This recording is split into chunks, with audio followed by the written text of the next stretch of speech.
Huh? Short answer? We're screwed. With this fanatical madman in front of our gates, our time's running out. And all these possessed people on the streets don't exactly make it better. We have to ignite the beacon, and we have to do it fast. Else... let's not talk about it.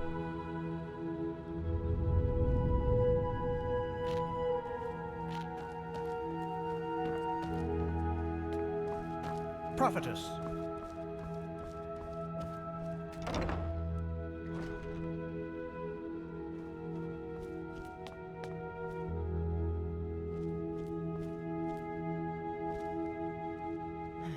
Good pipe of peace, mate. Jesus, why is that stuff so expensive? Same shit, different smell. You just wait and see. Fucking sissy.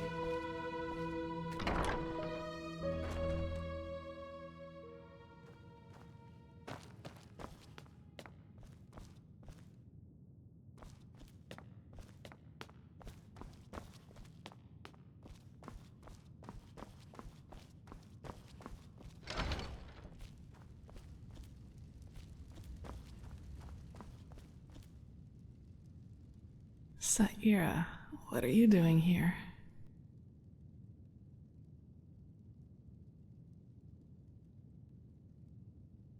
Better. Thanks for asking. I suppose it looked worse than it actually ended up being. I see. I don't think this is the end, though.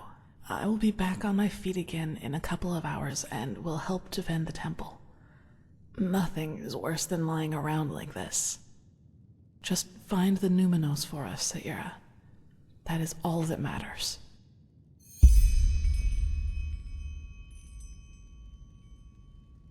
Thank you for your visit. I appreciate it. I really do.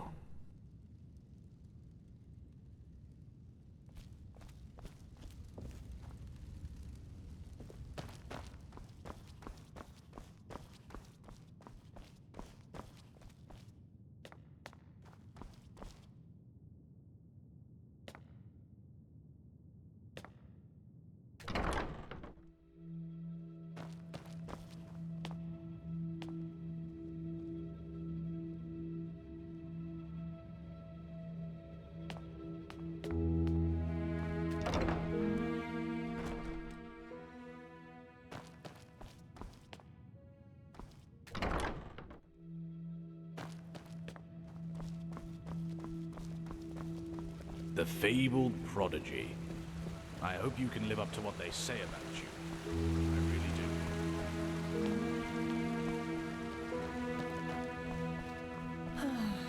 Huh?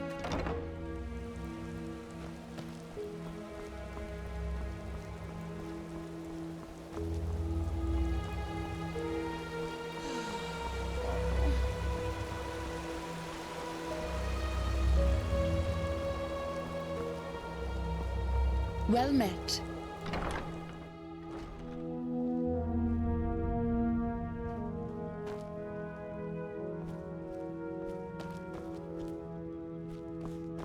Who are you?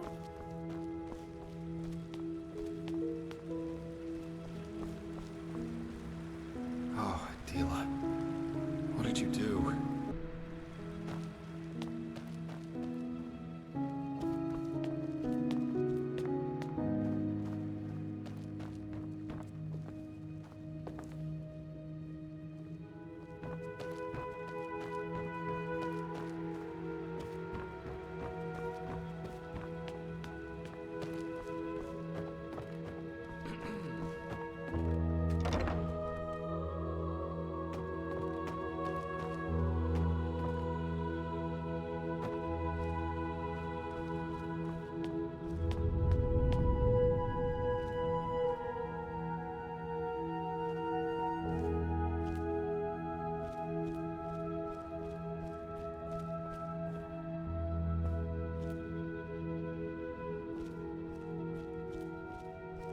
Yes.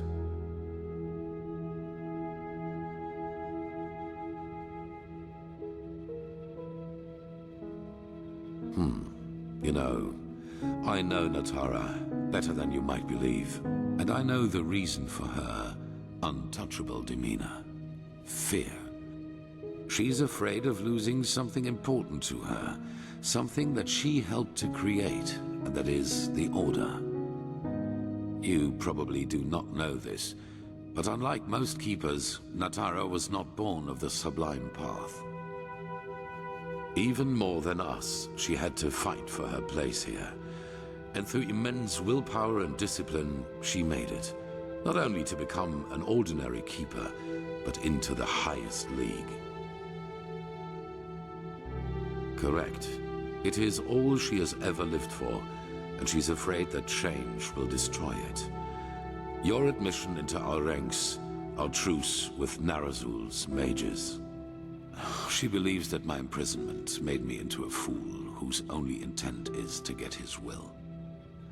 She does not realize that all that has happened burdens me as much as it burdens her, and that I would give a lot for her support rather than this ridiculous bickering.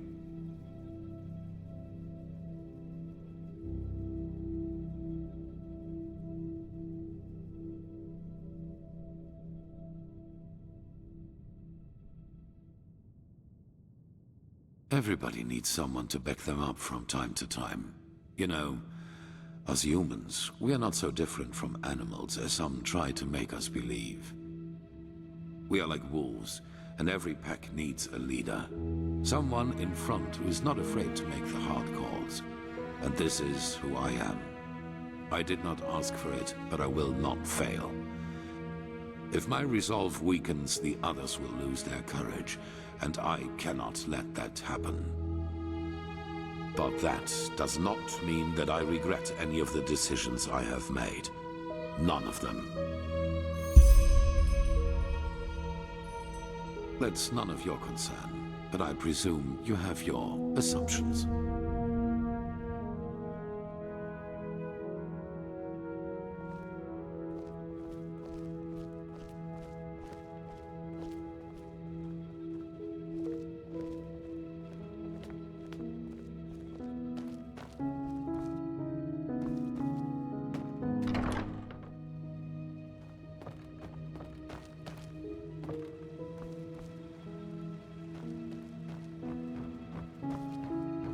Oh well. Verse 80, 100 times.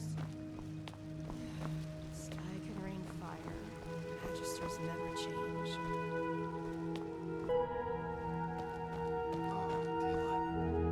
What did you do? Well met.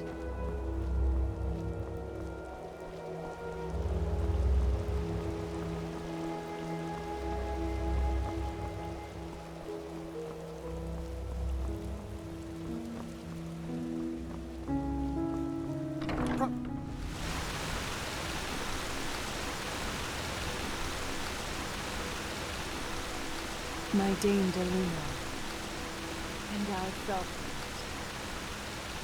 Well, seems the Grandmaster is crazy for me, to whom I trusted judgment.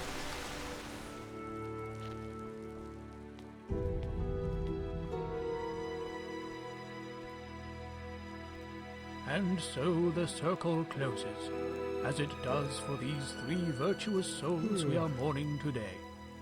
But fear not, for they gave their life for a just cause, for the greater good, and will thus be walking on the endless paths forever, together with our Lord Malthus.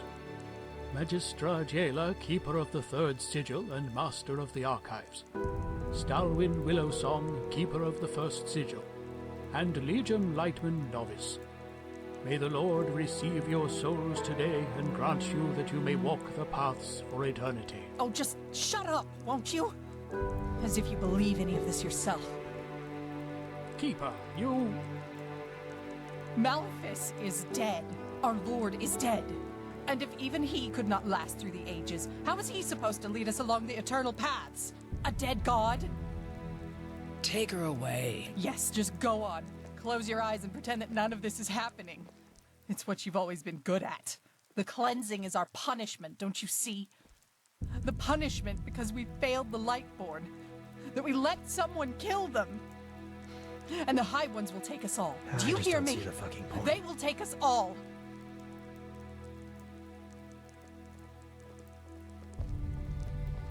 Keep going. But... Keep going! Magistra Jaela, Keeper of the Third Sigil and Master of the Archives. Stalwyn Willowsong, Keeper of the First Sigil. And Legion Lightman Novice. May the Lord receive your souls today and grant you that you may walk the paths for eternity.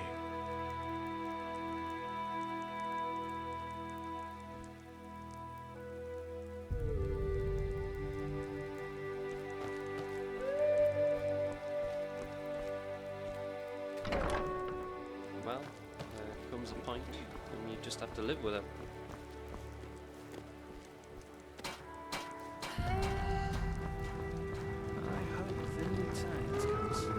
Red madness. Enemies before our gates. How can they all ask us to keep on living as if nothing has happened? There you are. Follow me, I have a surprise for you.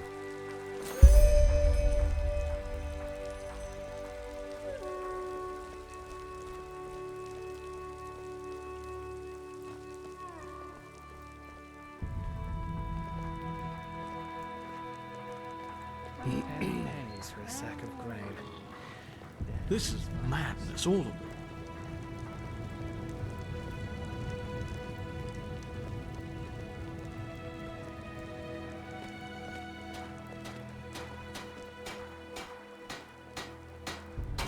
Some shifts never end.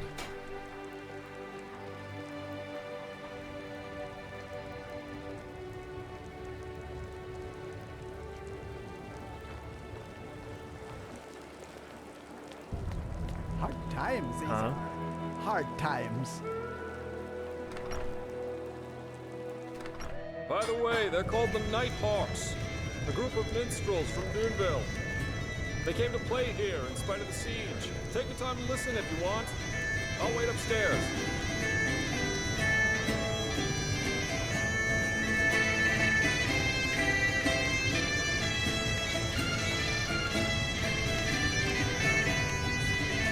Not now, please.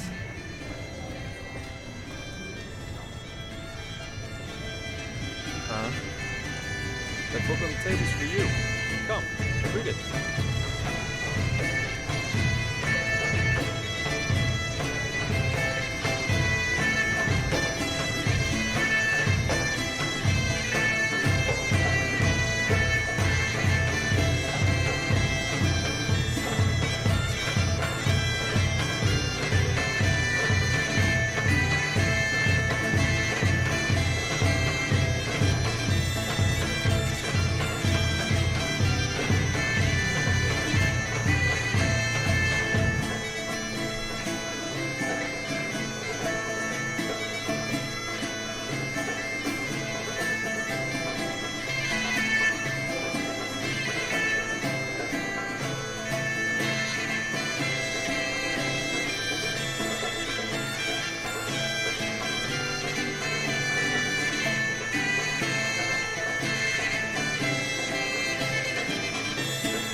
Written about 5 years ago. Sages from all over the world ridiculed Dal'Varek for his theory on this Lithonia. A foreign country, more than 1 year travel from the outmost coasts of Narim. A bizarre notion, even for the most eccentric cartographers out there. But there was one man who believed him, a rich merchant from Ostian, who put up the money to fund his mission. Well, according to my sources, an eagle bearing a letter recently arrived in Calais. Roth's mission was successful. Lithonia really does exist. Well, how could they? It's no secret the Myrids are afraid of the open sea, and most cartographers were blindly certain of the completeness of the world map. Because of that, there haven't been serious expeditions since the late 5000s. Well, when I left Naren to travel here, there were rumors about a group of explorers who wanted to follow in Roth's footsteps. 3 ships, with enough provisions to last an entire year and a half. I thought about joining them when all this is over. And let's just say I wouldn't mind some company.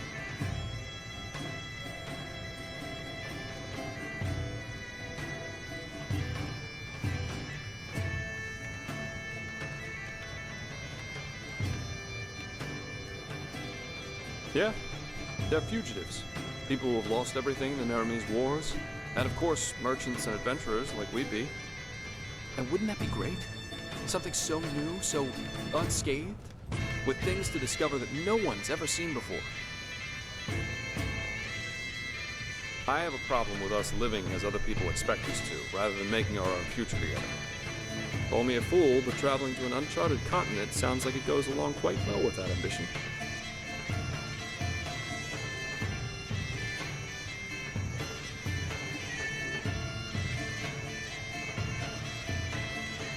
And you love it. You know, it feels good to have some prospects in the midst of all that's happened in the past months. A future that includes another person. I've never had that before. Now, come on. The night's still young. Let's make the most of it.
This is madness, all of it.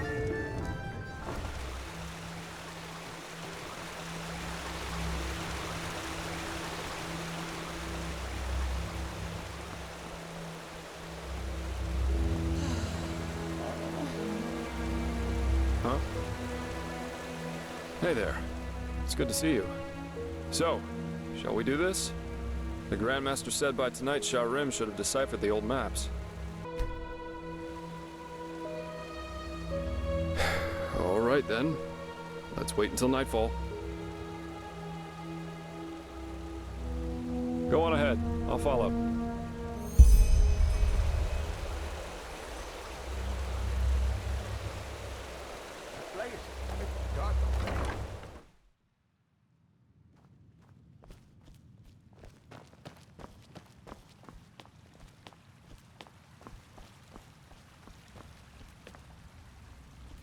Prophetess, there's good news.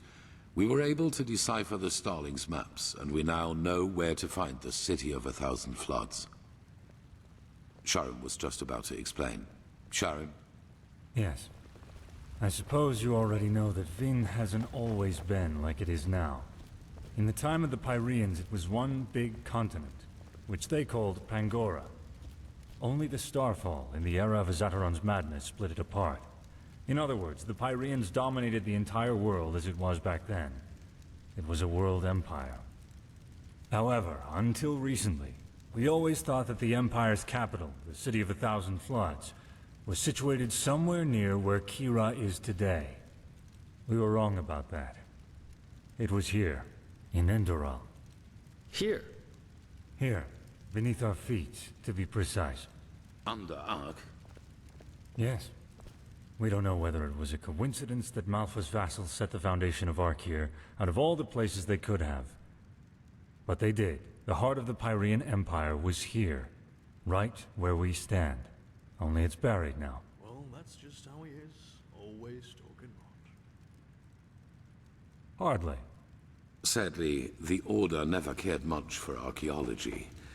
We considered it a useless endeavor. And even if there had been private undertakings, the dangers such an expedition posed, let alone its costs, would have scared off most investors. But still, you're right.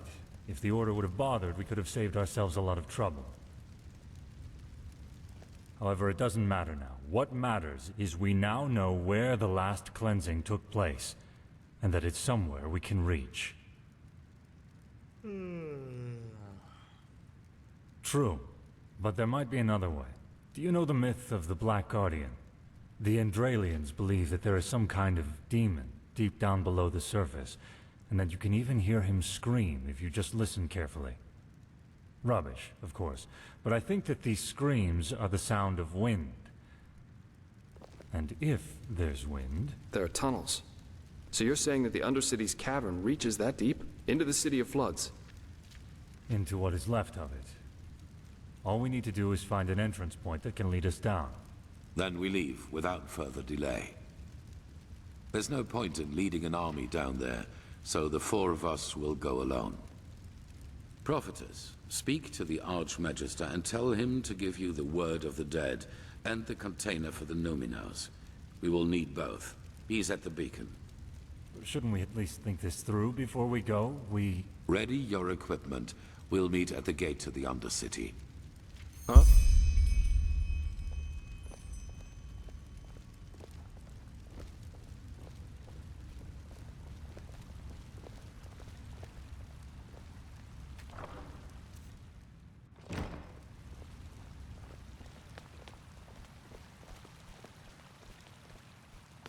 Oh, Adila. What did you do?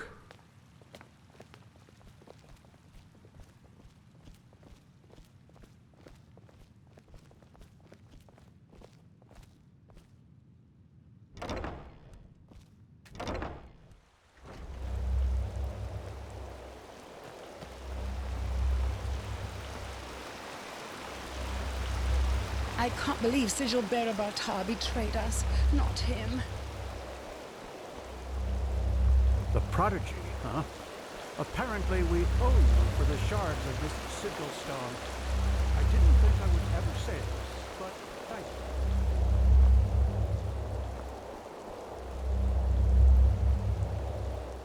Oh, aren't you... never mind. How can I help you? He was. But he went to get something. Why don't you wait until he comes back? I have to admit that it's a great honor to finally meet you in person. You know, when all this started, when the Grand Master exalted you, I thought it was a sin. Granting an Outlander what we have to fight so hard for. But now...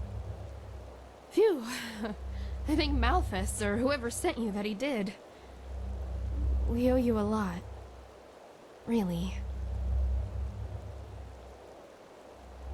Oh, don't thank me.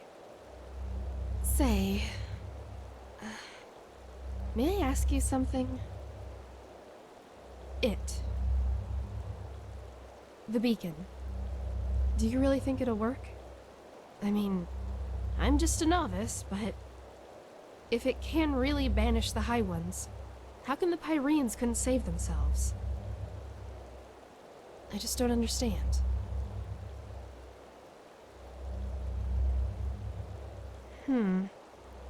You know, I lost someone not too long ago.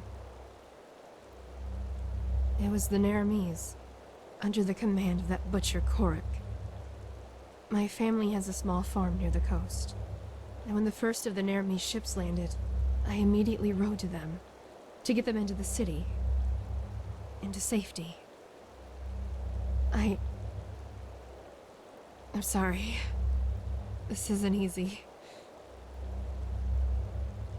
Our farm. It's on a small cliff near the farmer's coast. Just a few miles from Ark. I already had a bad feeling when I set out. And then I saw the smoke. And then there was that smell. And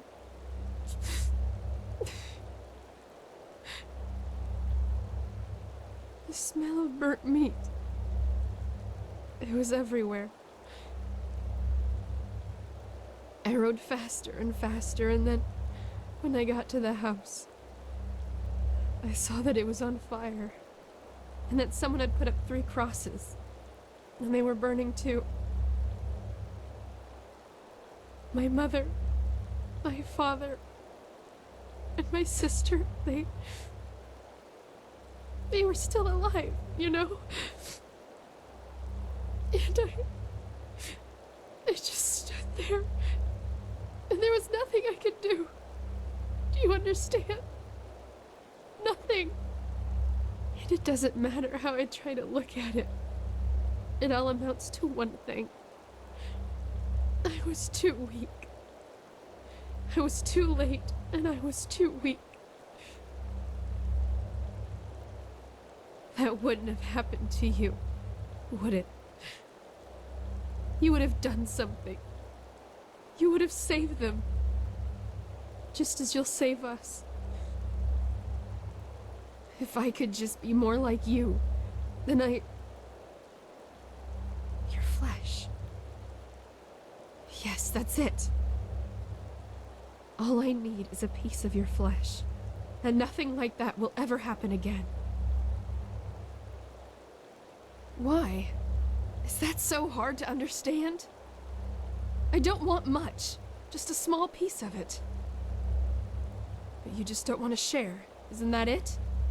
You want it all for yourself. Because you're vain. And in all your damn vanity, you don't even see the futility of the whole thing. The beacon won't burn. It never will. Thousands have tried it before you. Thousands who are as arrogant as you are. And they all failed. How did they say? Just let yourself fall. Because the light will burn you. It will devour you. Until there's nothing left of you. Nothing but burnt flesh. Nice and crisp. You're familiar with that, aren't you? Prophetess.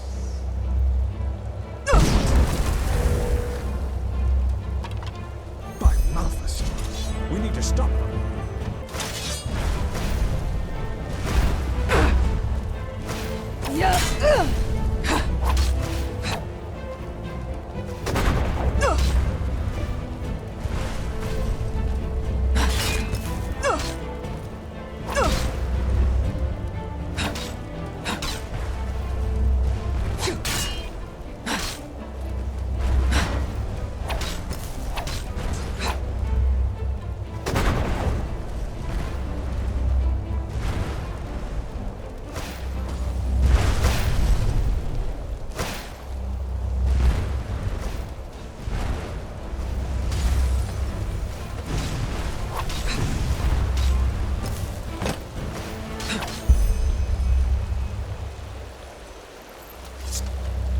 Name of the sun. They were possessed. But how is that possible? I thought the sigil stone protects us. Oh, of course. Wait.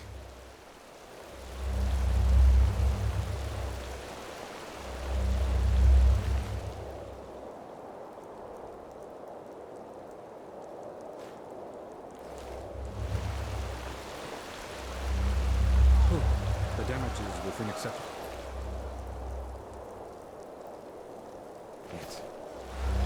Nothing we shouldn't be able to repair.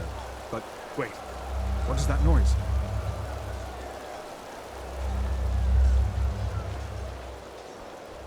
Oh, by the righteous path. I think you should see this.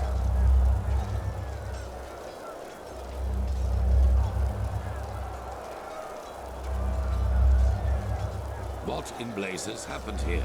And what is that noise? The Neramis. They are in the city. Their entire army. What? No. This is impossible. This is impossible! And this?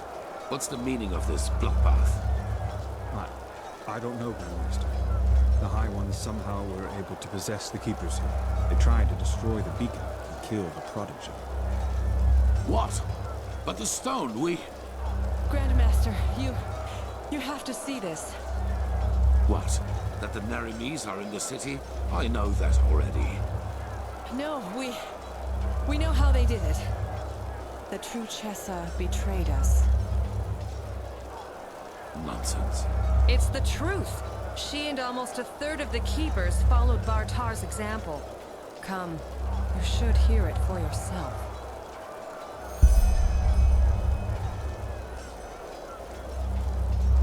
I ordered that the temple gates be closed right away and positioned archers on the battlements. At least for now, none of these Neramis bastards will enter the temple. Well done.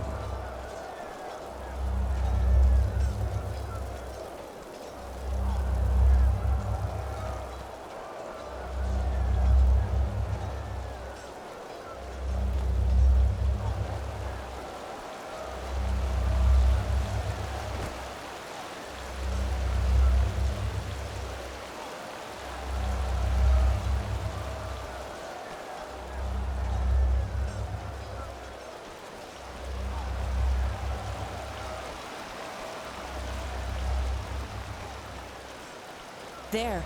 She survived it. Open your eyes, traitor.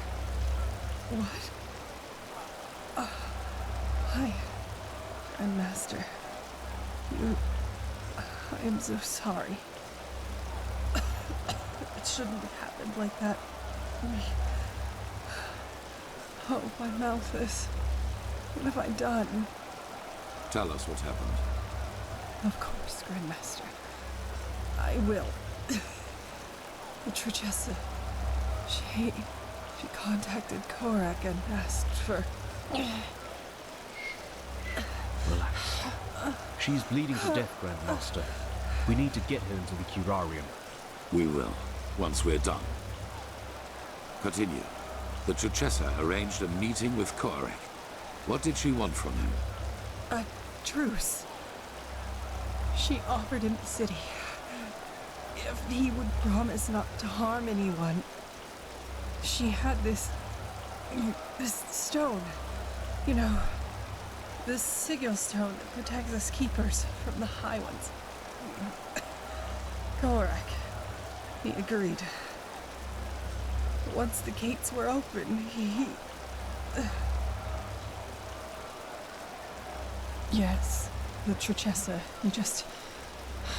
Even though she kept her end of the bargain. Then they swarmed into the city and... Oh, my Malphas, I am so sorry. I'm so sorry. Take her to the curarium. Yes, yes, of course, Grandmaster. Lirim, Yetta, bring me a stretcher. Wait. You have to forgive me. I mean, we only wanted the best. You have to believe me. Please don't let me die as a pathless. Please. I forgive you. Now go. Yes. Yes, of course, Grandmaster.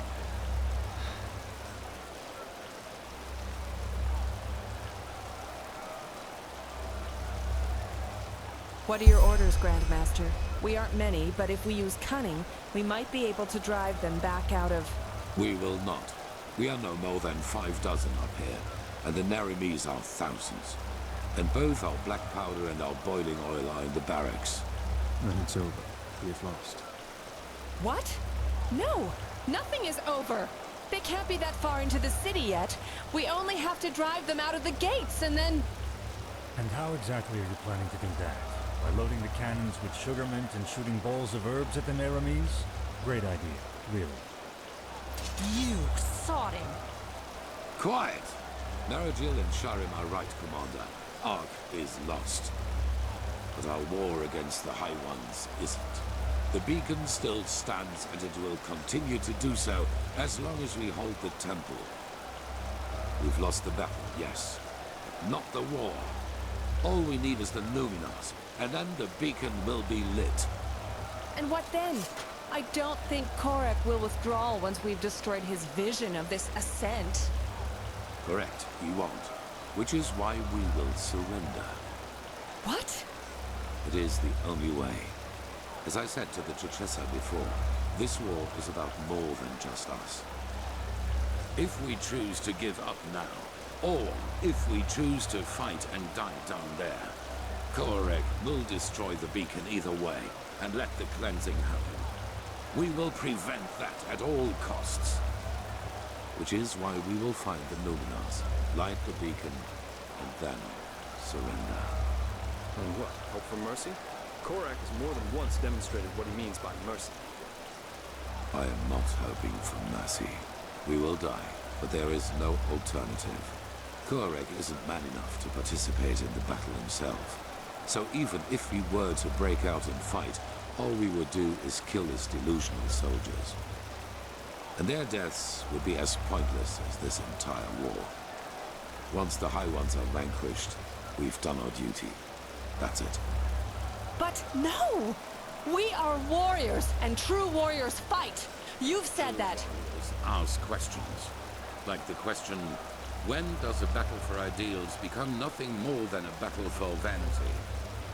Those soldiers down there, Commander, they are nothing more than butchers. But we are more than that. But I will not stop you. As soon as the beacon is lit, you're free to flee. But for now, you will hold this place at all costs while we search for the Numenors. Archmagister, do you have the word of the dead? I do, yes. How do you plan to get into the Undercity from here? The entire city is swarming with Korek's soldiers. Leave that to me.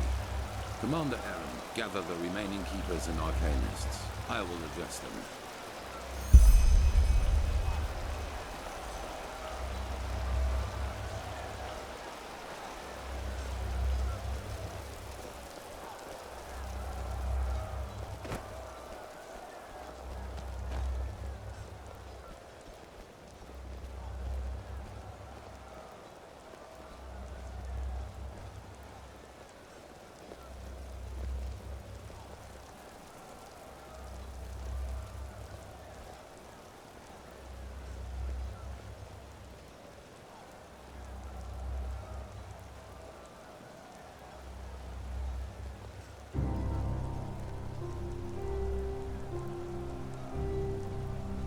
You all know what has happened.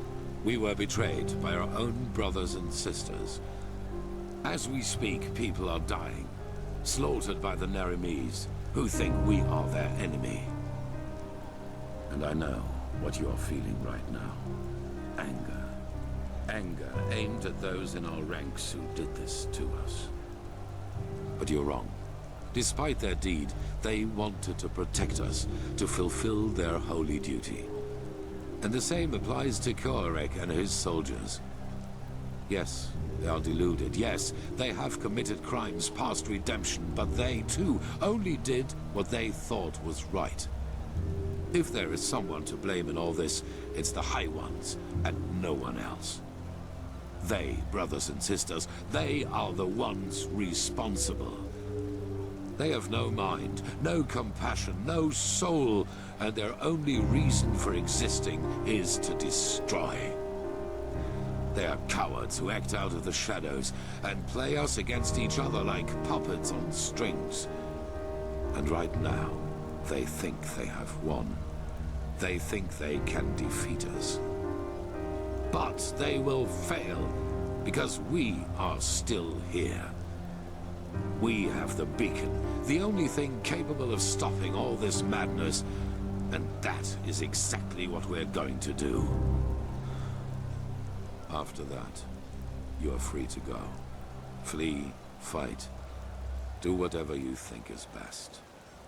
I myself will surrender, because every drop of blood spilled after we have done our duty and destroyed the High Ones is useless. And even if the Neramis kill me, my death will be a sign. A sign that people like Koarek will never understand. Hatred breeds hatred. This is what history has taught us, and this is what makes the High Ones strong. Stand by me when the time comes, or go. But until then, fight.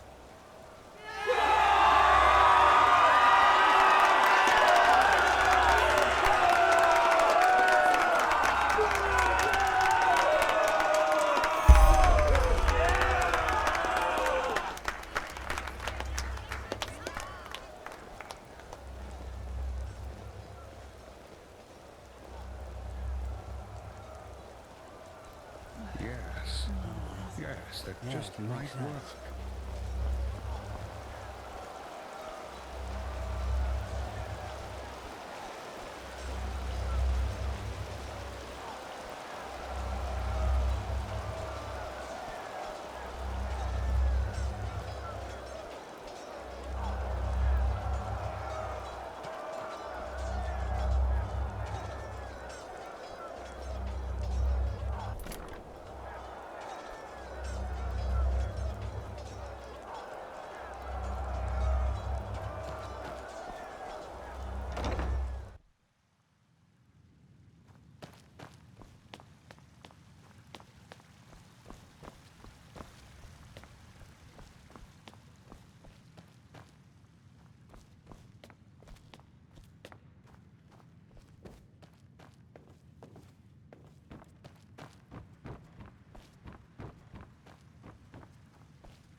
And there she goes.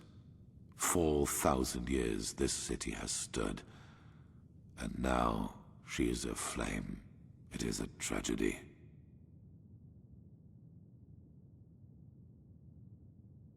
There is another way.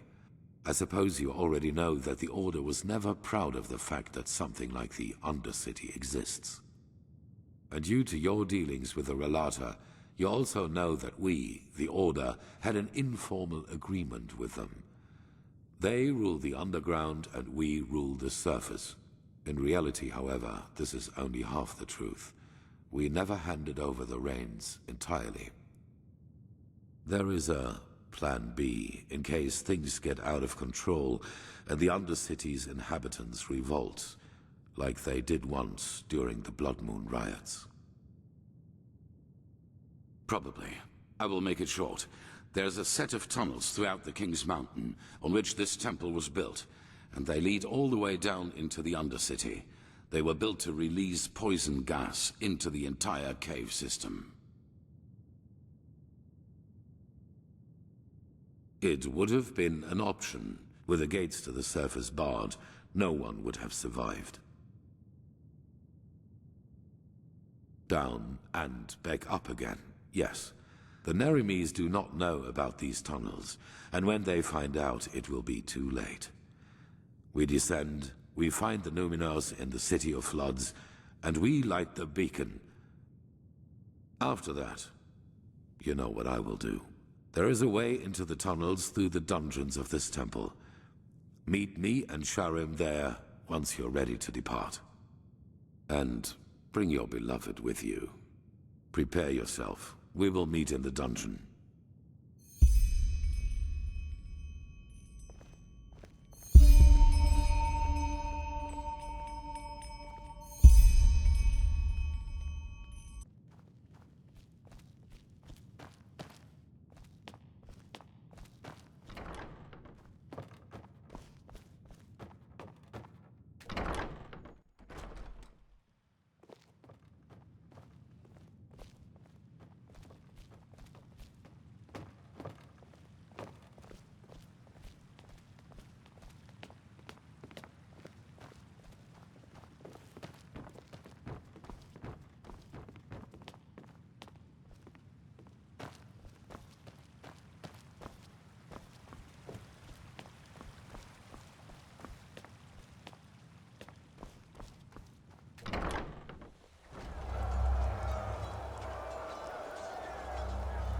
Prophetess, we will do what we can here, but hurry.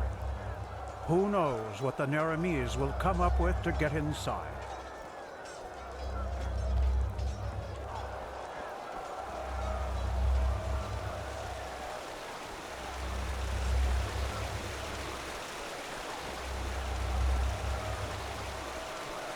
Prophetess, we will do what we can here, but hurry.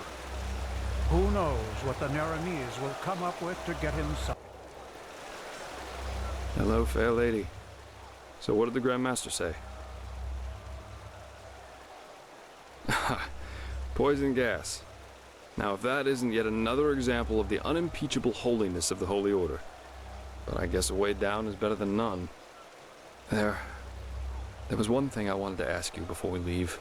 If things work out the way the Grand Master thinks they will you give yourself to Korak as he said he would?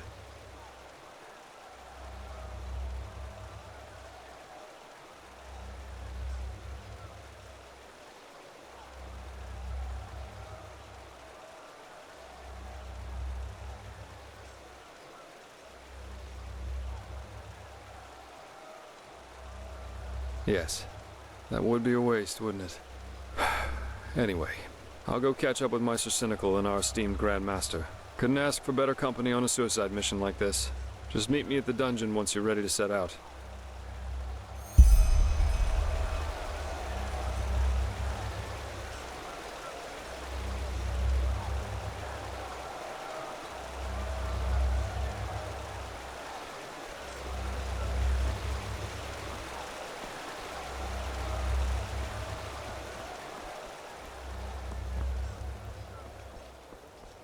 How long do you think the barriers will hold?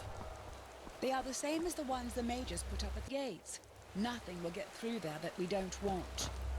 No, a little farther to the right. If they attack, they will try to get battering rams and catapults up here, and we have to prevent them from doing that.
Always been, it's creative.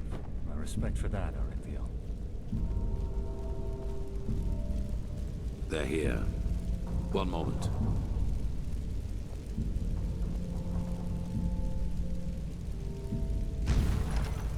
Interesting lock. It's a sigil, and it can only be opened by one bearing the Grandmaster's sword. Follow me.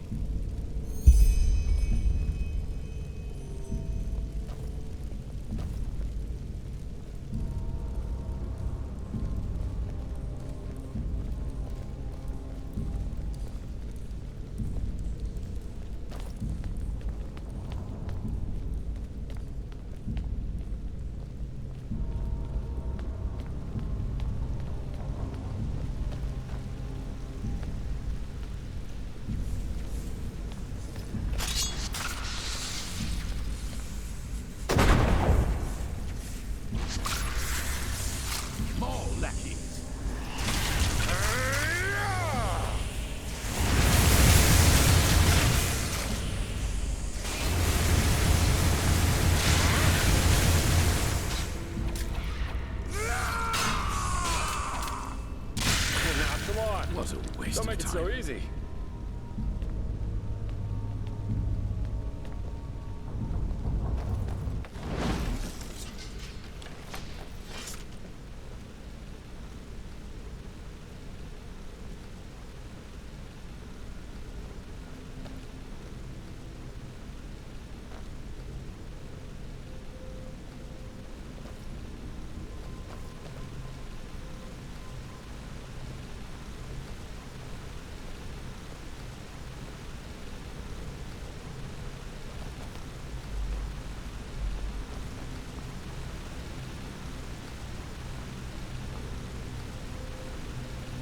In case you were wondering, those 3 water gates up there contain the Starling machinery which releases the poison gas.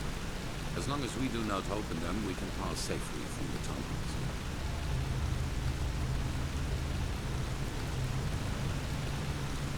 So, this tunnel system, how many exit points does it have? I assume that a single exit into the Undercity wouldn't have sufficed to poison it all by itself, would it? No. There are a total of 8 exits. And we will be using the one that leads into the Crow District. According to Maragil, we should be able to find a suitable entrance point into the old depths from there.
Is it important?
the way, prophetess. You know this area better than we do.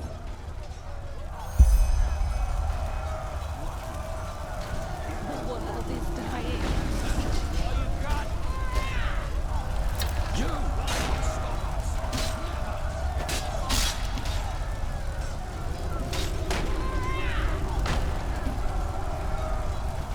You have to die. Every single one of you. Pathetic.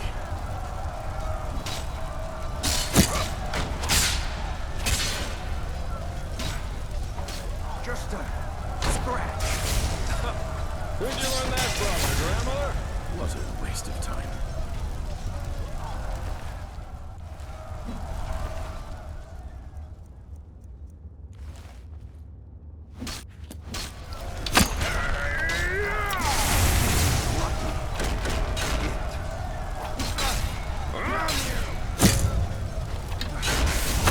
Just a scratch. What a waste of time.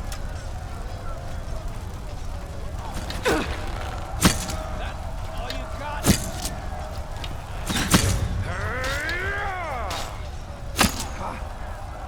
Like the bite of a flea. Get out. Lucky. What a waste of time.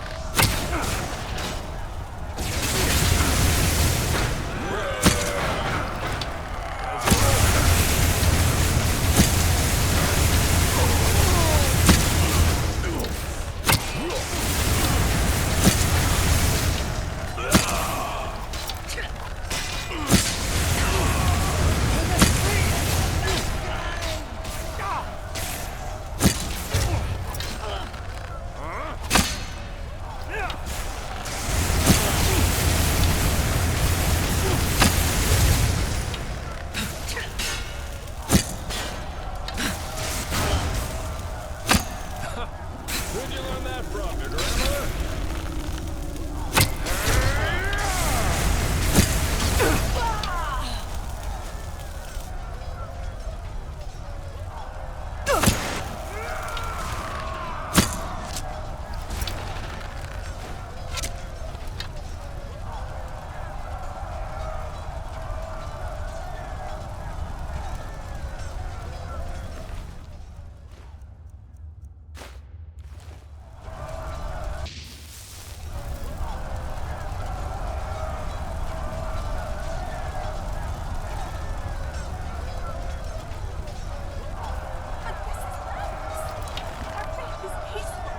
Get ready.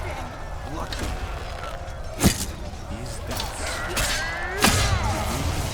which was turned away and Just a destroying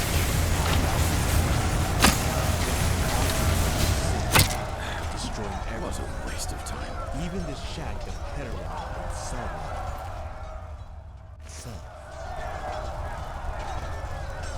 Yes.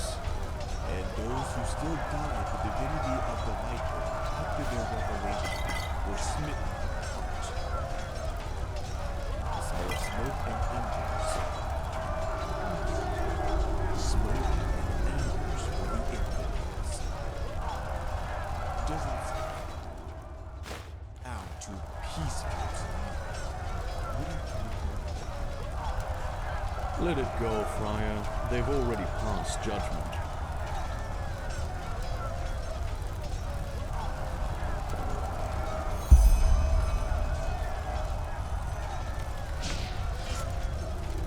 This is the place. Shards. Yes, take cover. Impressive. Entropy. Lead the way, prophetess. You know what we are looking for.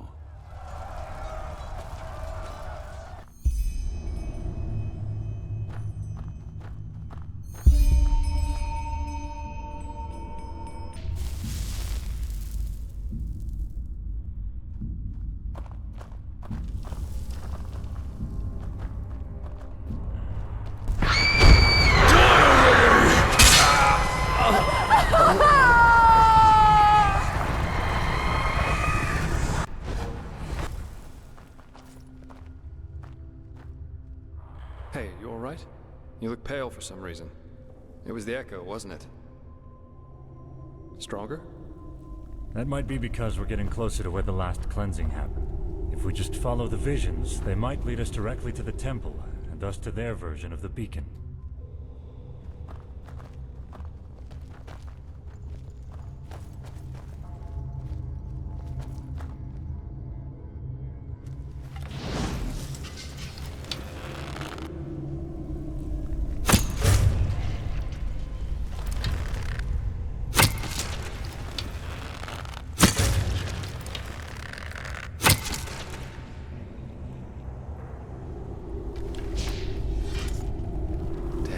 Lost ones. But what is it with their eyes? The High Ones.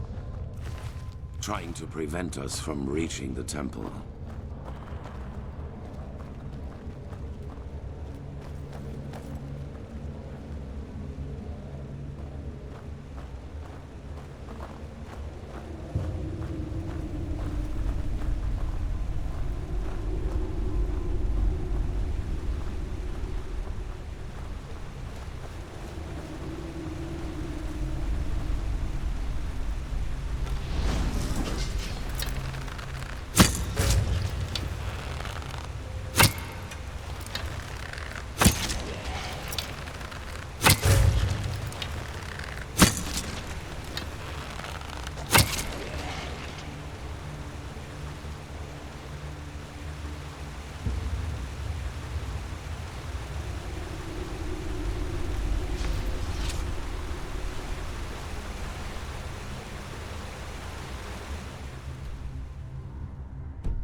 City of a Thousand Floods. By the wise hermit. It's so beautiful. And dangerous. Come, we need to get down there.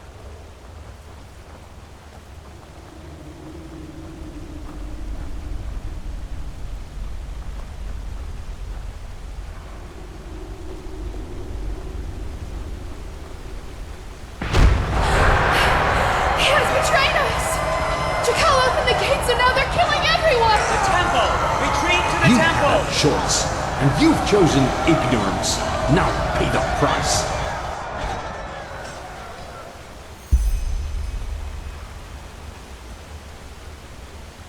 What did you see?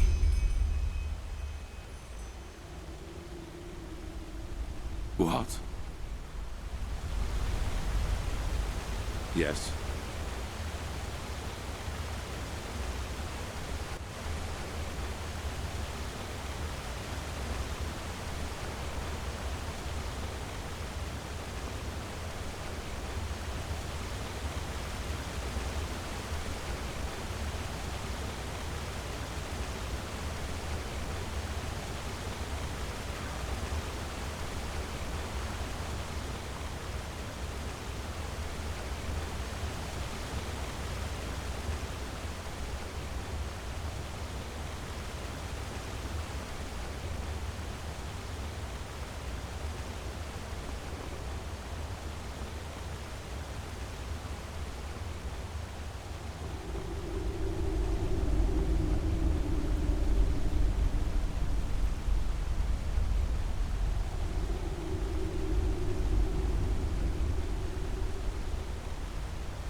Prophetess. In other words, all that we have done so far is almost identical to how things went for the Pyreans.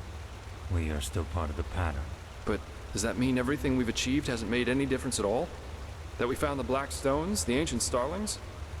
All that the Prophet has seen is that someone betrayed the Pyreans too, and that this jackal was deluded as this fool Koarek.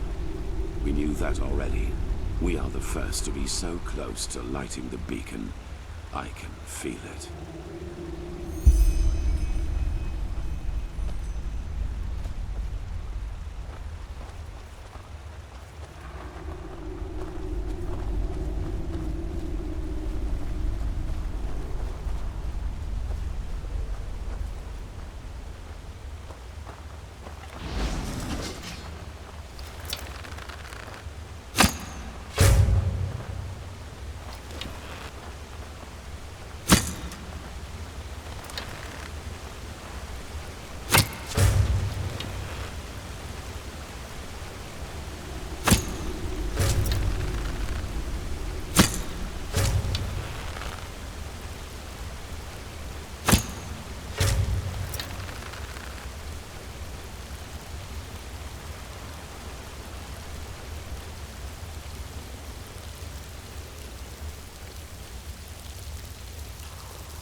Wow, what is this?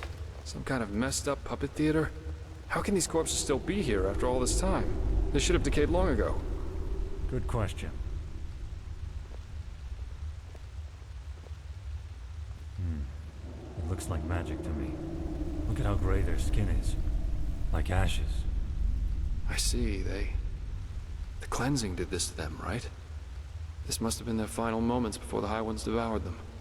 I fear you're right. They must have tried to get into the temple, into safety. In vain. This is tragic. Yes, very tragic. Are you done? Impressive. I suppose we have company. You are impressive, you know that? Everything around you is falling apart, yet you refuse to give up. Tell us, Saranthia, what makes you keep going? Are you trying to manipulate me? If so, save your breath and fight instead. Oh my, so grim. How nice it would be if everything could just be killed, wouldn't it? Even the past. Tell us, do your companions know the truth about you? All of it? Let's go. This is pointless. But pointless.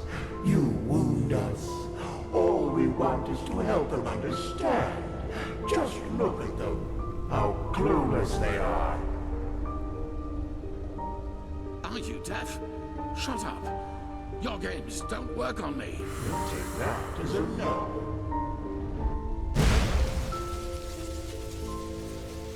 But there has to be a way. Not here in Inodan, Teal. We could hide the pregnancy, but a living child? A lightborn and a mortal. It's blasphemy. As ridiculous as that may sound coming from my mouth. You could flee with him, you know. Take him somewhere where no one will find you. What? Orlando, that... no. They would recognize us for who we are. Not if we took precautions. But even if they did, no one would dare oppose a Lightborn. No one. Teal, please, don't let him grow up without a father. He will be special, I can feel it, and he will need you. What is this? But... no, I can't. The Council, Amanda. You know what they said about me. They want to do it. You mean the exaltation? I can't believe you just said that. This is about a child, Teal. Our child. Yes, our child. Why don't you tell me another 1,000 times? I have already... Stop this! Damn it.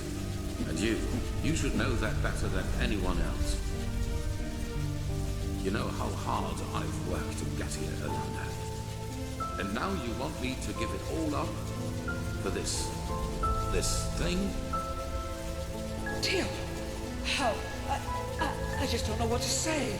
Being a seraph, it's a title by the name of the sun. A title. How can that possibly be more important to you than... oh, I just can't believe it. I just can't believe it. Of course you can't. You've never known what it means to have to fight for something. We will give him away to one of your servants. It is better that way, for him and for us. What would have happened if you had been there for your son, I wonder? Would he have ever started to blame the gods for this deep hatred lurking inside him? You made your son into what he became, and all because a promotion was more important to you than your own flesh and blood.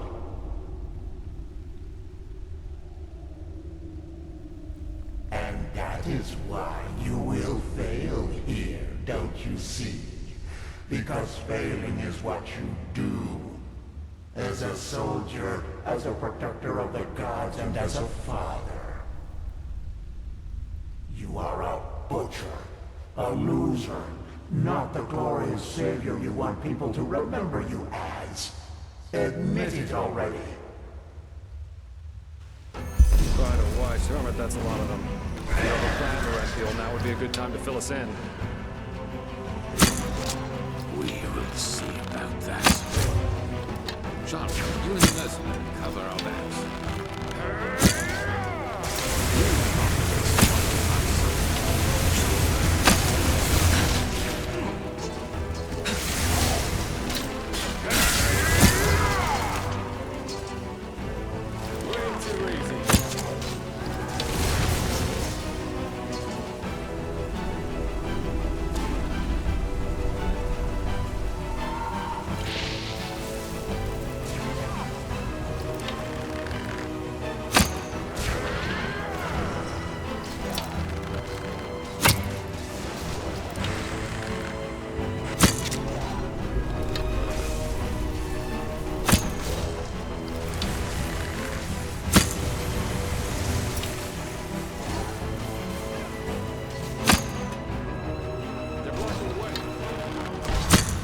Clear. Advance.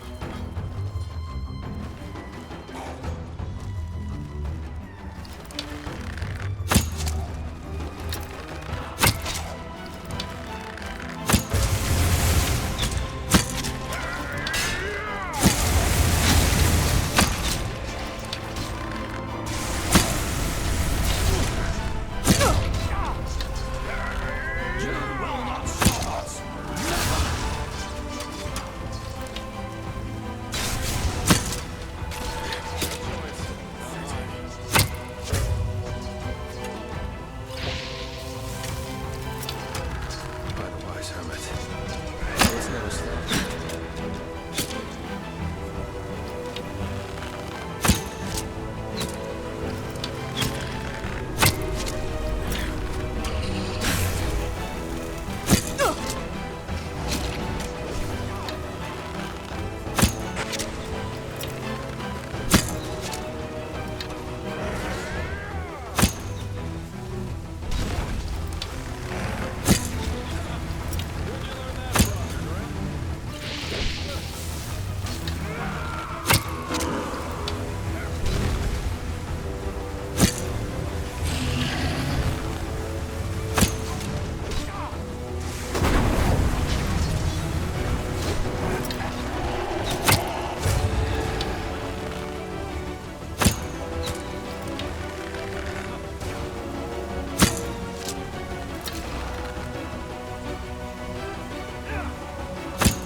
Quickly now, to the gate. Garage. It's locked. What do we do? We will break it open. Do you see the ballista up there? Dal'Varek, you... Wait. Do you feel that? The wise hermit, I have a bad feeling about that. The sun.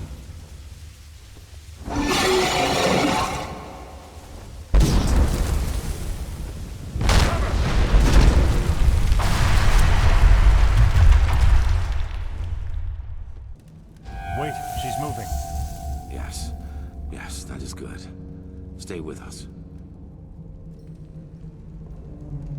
You were hit by a piece of debris, but we are safe, at least for the moment.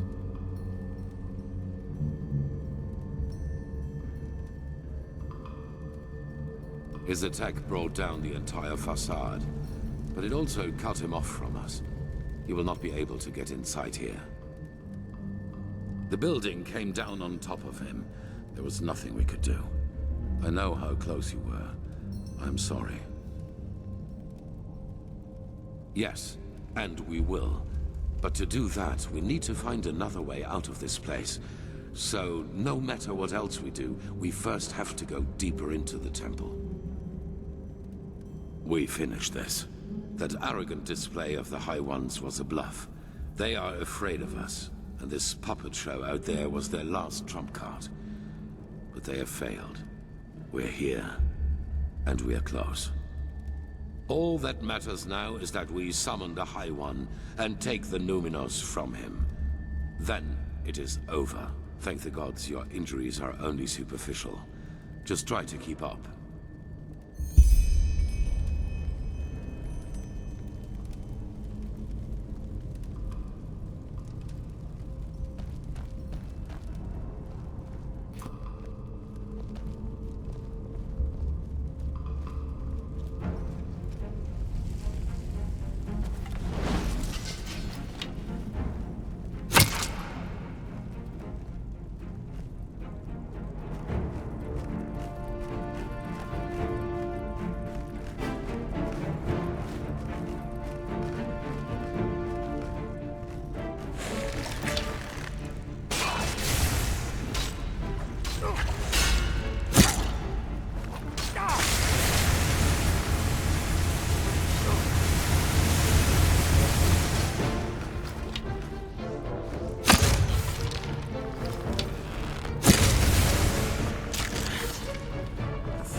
Interesting. That must be the echo. We are so close to where the last cleansing happened that not only the prophetess sees it, but we do as well.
Understood?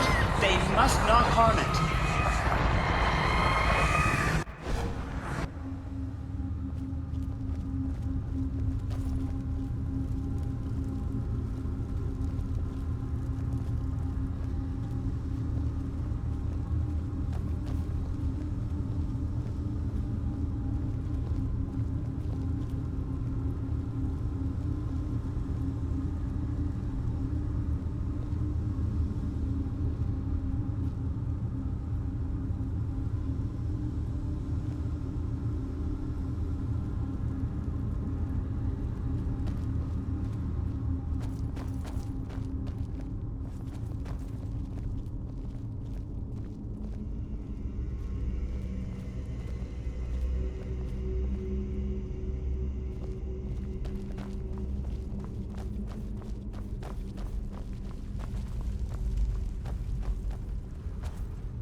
It is.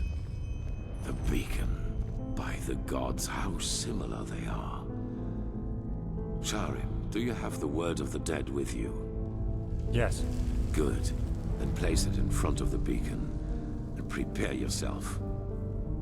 Prophetess, it is now up to you. Somehow you must recall the moment when the last cleansing happened. If Yela's theory is right, this is the only way to get our hands on something close to a physical form of a High One. No, but maybe you can somehow lure it. According to all that you have told me so far, the Echo seems to react to things or situations connected to the cycle. Take a look around and see if you can find something. All right.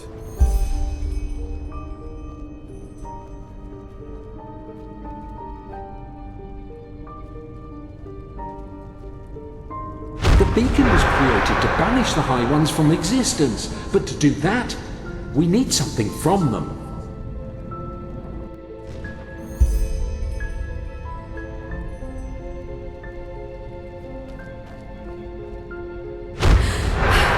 He has betrayed us! Jakal opened the gates and now they're killing everyone!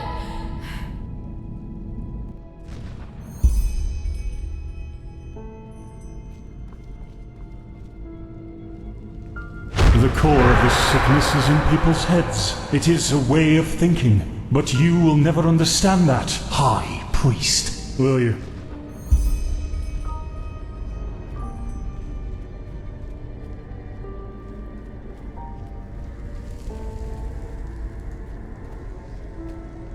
It was almost as if the beacon longed for the stones. They are the key. I feel it.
They are similar to magic, or the power responsible for the tides.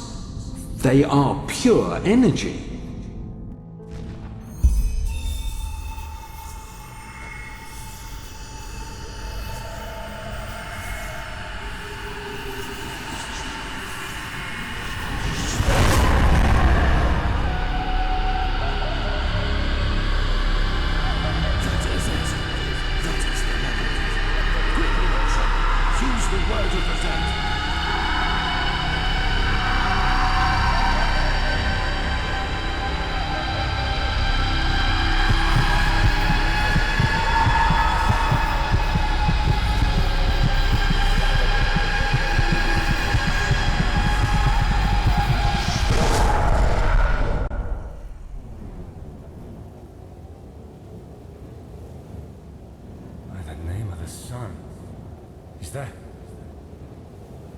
A High One.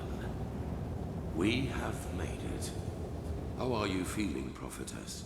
Luring the echo like that, it must have strained you. It does, indeed. We are in the consciousness of a past civilization. Do you see that up there? Yaela was right after all. This is our Numinars, the essence of a High One. I wish you could see this.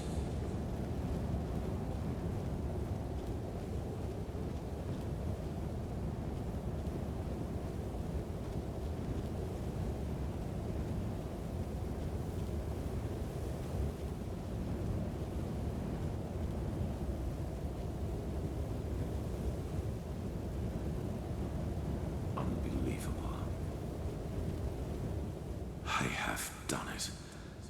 In spite of everything.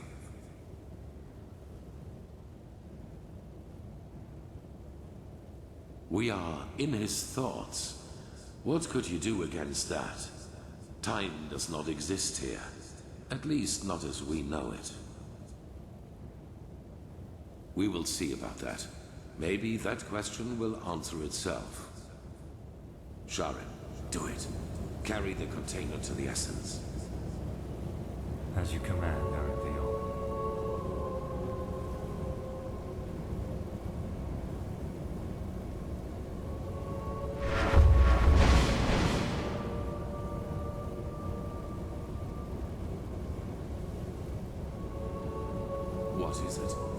What are you waiting for? Tell me, Arantheo. Back in the ruins, when the High One showed you that memory, it was the first time I saw you express real agitation. Not anger, but agitation. What you did to your son, do you regret it, I wonder? That you abandoned him in exchange for prestige and power? What? I don't think you do. What got to you was being reminded of your own failure. Regret? You don't know that feeling. You never have. Not even after Kira.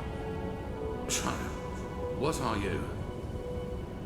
I hired the mercenaries with Khalid. I helped him kill Lashari. And I let the Neramis into the city. And still, you don't have the slightest idea who I am, do you? Why, you were there. The night of 1,000 fires. Yes. I survived your massacre. One of only a few. Then you did not follow my son because you shared his ideals. You did it to get to me. What for, Yuzna?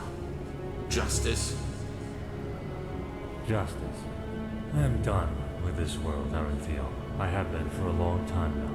The only reason why I'm still here is a promise I made to someone. The promise that one day, I will be the one who takes everything from you. Yuzna, this is madness. Whatever you are planning to do, it will affect the whole world, not just me.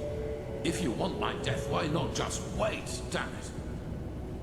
Once we have lit the beacon, Korek will kill me.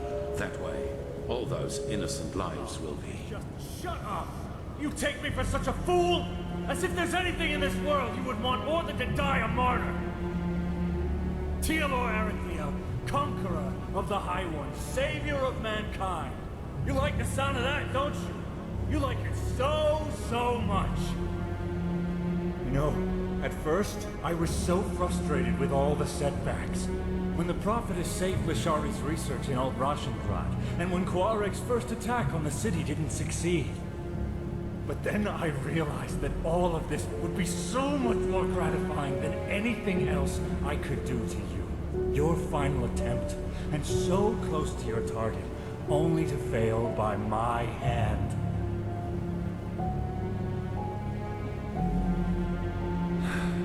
You asked me once what my daughter's name was. Do you remember?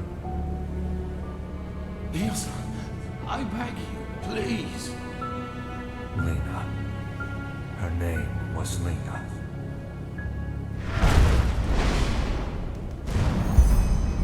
No. That's impossible.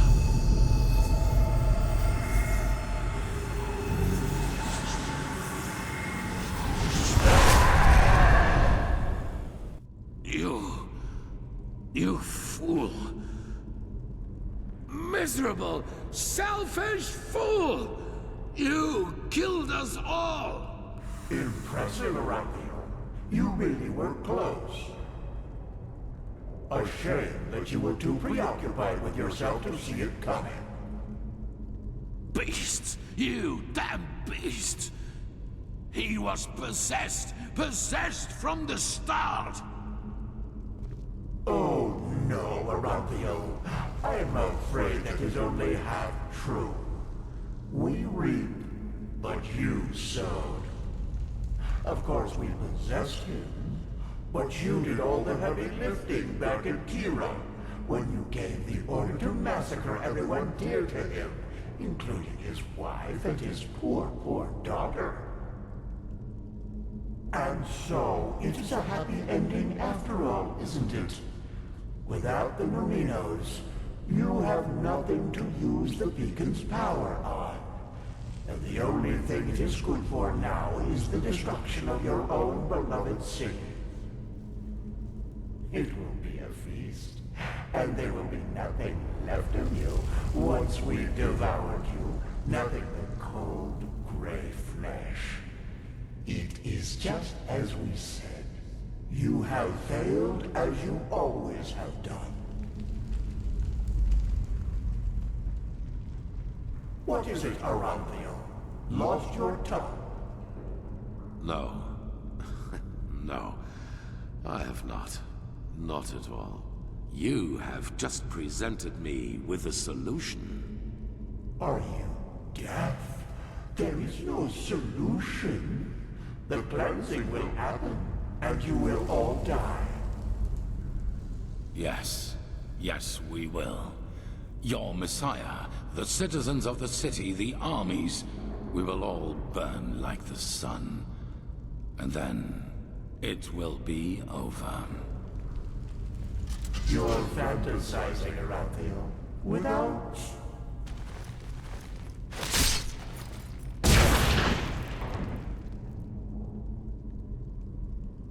Not this time.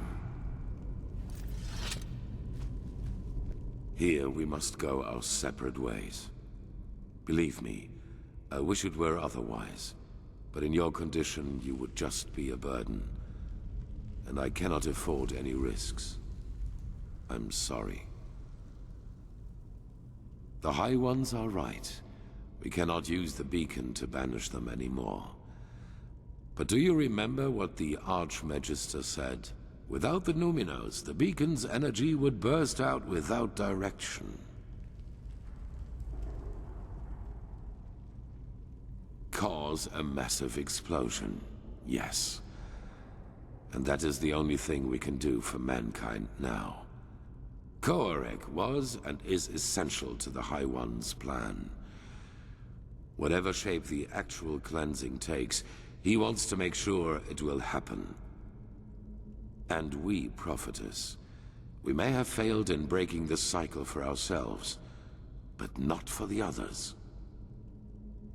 The other people of this world, Arazial, Kira, Kile, they're affected by the cycle as much as Enderal. And I know that there must be people like us. People who have had the same dreams and feel what is about to happen. And if we kill Koarek and his armies, we buy these people time. Time to gather knowledge. Time to build a new beacon. And time to light it themselves.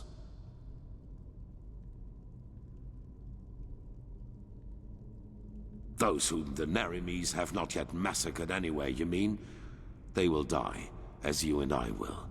But they will do so for mankind's salvation. And this is something worth dying for. It is the only way, don't you see? Either we die here, rotting with the Pyreans, or we choose to give our death meaning by at least stopping this fanatic Koarek and his armies. The High Ones are a lot weaker than they pretend to be. I feel it. We were so close to destroying them. And I have faith in the others out there who will fight them. They will succeed where this scum Sharrim made us fail.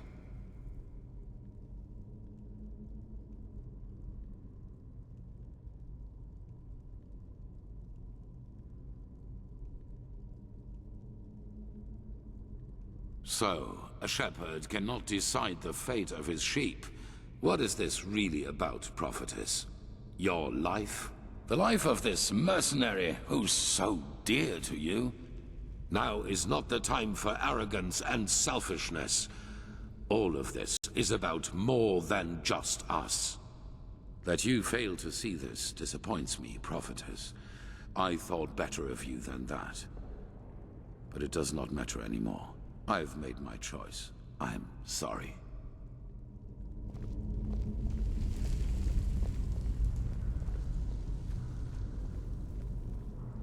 It all begins with the dreams. Breathe.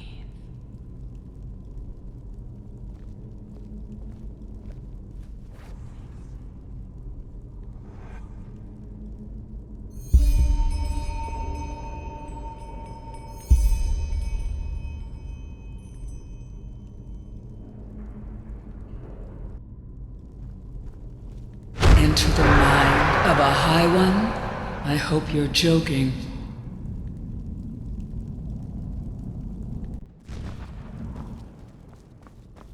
This was their last stand. They are afraid of us. I feel it.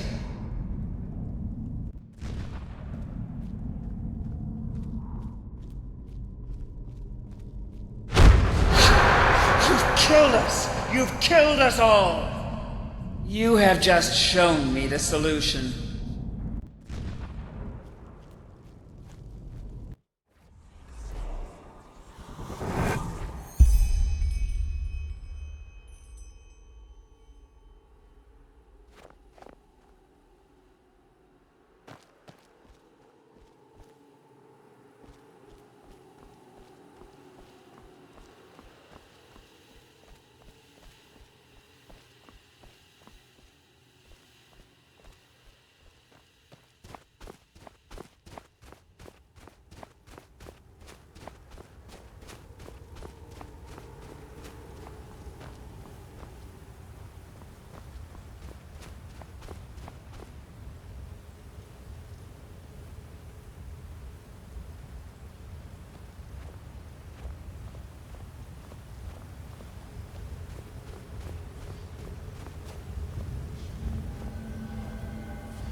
No. This is impossible. Why are you here? Be gone, Phantom. Be gone and leave me to my slumber. Then this isn't a dream. You really are here. But why? The Prophet dies when the Emperor leaves him. This is the course of the game. It has always been so. Explain yourself. How did you find this place? And why do you still exist? Her? But why? She does not have a mind. She does not have feelings. So why should she do this? But still you speak the truth. I can feel it. Then could it really be that the unlikeliest of all eventualities has become reality and brought you here?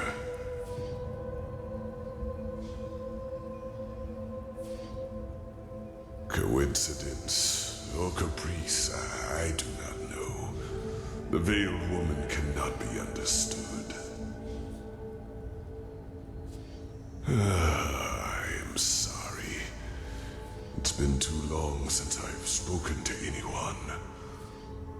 I have had many names. The Arcarians called me the God of Death. The Moonskin people, the Warden of Dreams. The Pyreans, the Demon of the Deep. For your people I am, or was, the Black Guardian. Pompous names, I know. However, I am none of these, neither god nor demon. I am only an eye, condemned to observe again and again. Does you measure time? Older than your most daring chronicles go back, by far. I have seen them all, since our people fell.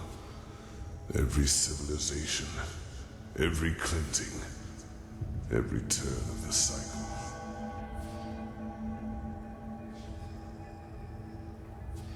What? No. The Starlings came long after me. I was only a fool who wanted to save his own skin at any cost. I knew the cleansing would come. I had known it long before the Red Madness and the war started. But I also knew that fighting it as my people did, and as most do, was pointless. So I looked for another way to prevail. And I found it. What you see here is the result. The Goliath, as I like to call it back then.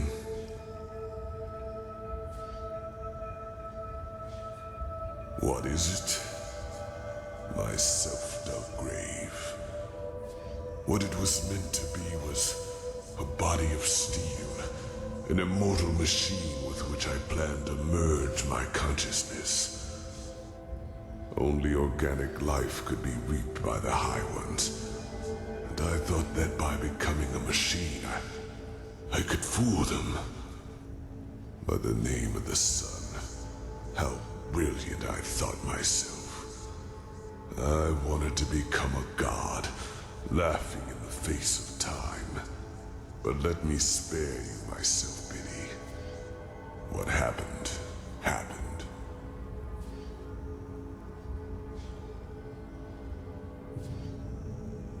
No. Joining the Goliath meant immortality. All I had to do was sleep and awaken once more when the cycle started again, and new life came forth. Except that this new life would not have been defenseless. I would have been a true god to them, one capable of protecting them from the High Ones. No imaginary figure like the Creator, no false gods like the Lightborn were, to speak in your language.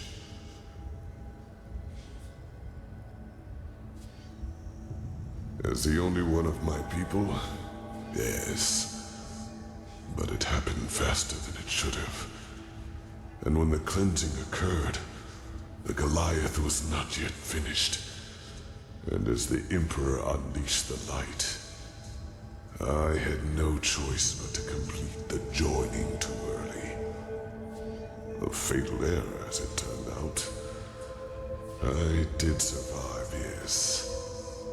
But I am trapped inside this unfinished machine. And ever since then, all I can do is watch. Again and again.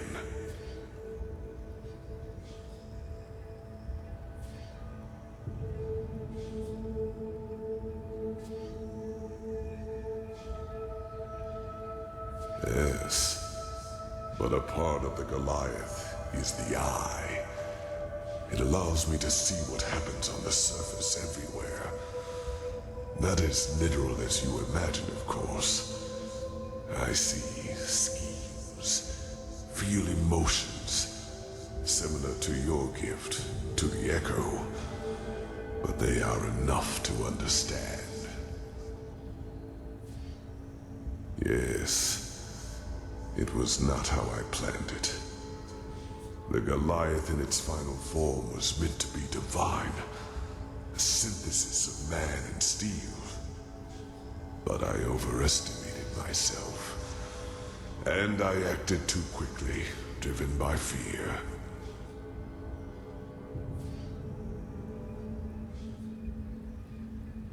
No, you do not understand. You are stumbling through the fog, even now that it is almost over. By themselves, the High Ones are not the problem. If we would just see them as they really are, they would become powerless. Yes, it is hard to put into words.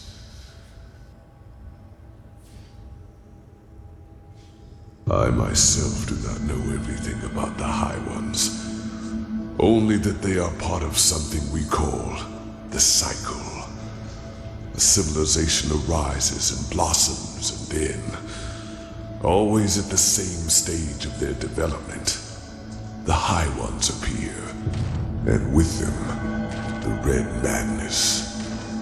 People start losing their minds, wars erupt, and chaos rules. Until 2 or 3 years later, the cleansing happens.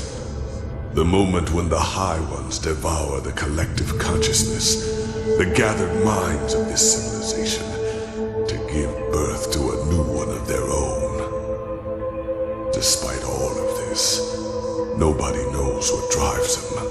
Perhaps they act out of malice, out of an urge to survive, or perhaps they do not even have a will of their own, but are like a force of nature. But I do know one thing, as powerful as they might be, it is mankind who gives gives them that power. We make them into what they are. Because what nobody understands is simply this. The High Ones feed on what humanity has the most of. Their ego, greed, pride, fear, and their everlasting search for an enemy who is responsible for all their misery.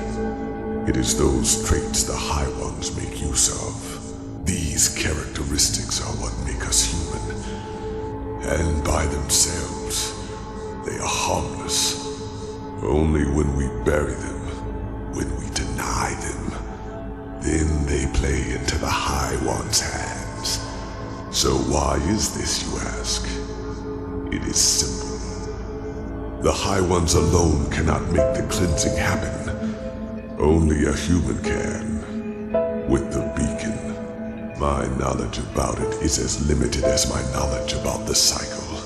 It has existed since the beginning of time. And despite what you might now believe, the ancient writings about it are true.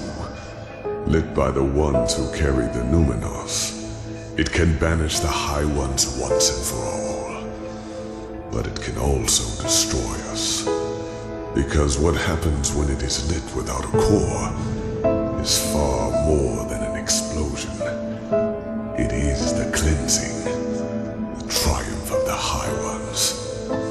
And even as we speak, a human, Dal'Varek, has done it again. A bright light will appear from the heart of the machine and open a hole in the sky. And within hours, it will spread throughout the world, and they will all feel it. A fire that burns them from within. A white light which will break through their flesh. Do you understand now? The High Ones have no power. All they do is to feed on our weaknesses, manipulate us into bringing about our own destruction. It is we who forge the sword that kills us, we who lead them to their victory, even though the key to salvation has always been in our hands. But instead of realizing our folly, we make the same mistake. We repeat the same fate over and over, and only because we refuse to see the truth. Yes, the High Ones are our enemy, but who wants to hear that it is our ego, that dark voice within us, that empowers them? It is so ironic. The moment we would realize all this would be the moment it all came to an end. But we do not.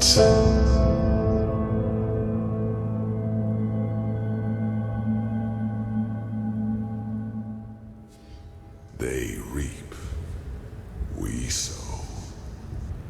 Dreams, thoughts, visions, they are everywhere, but the principle is always the same.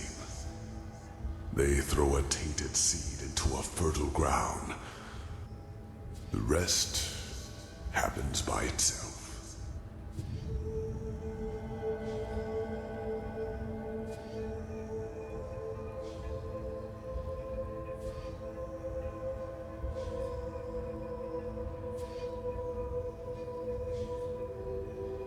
Just think for a moment. When did the High Ones ever do anything other than manipulate you? Did they ever physically influence any events?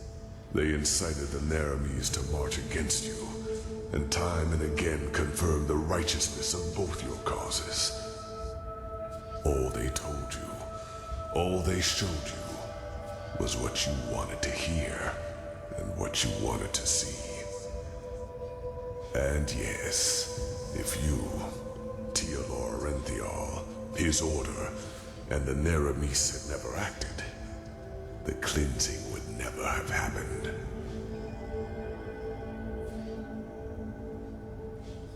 Maybe there is, but if so, I do not know it. But the more turns of the cycle I witness, the more I get the impression that it is some kind of trial. A cosmic game woven by powers we have not even come close to comprehending. Maybe this is just wishful thinking, to give all this pain a meaning when it does not have one. Maybe the High Ones are simply a law of nature, a concept, and we give birth to them by believing there is such a thing as an ultimate external enemy in the first place. The eternal struggle with ourselves.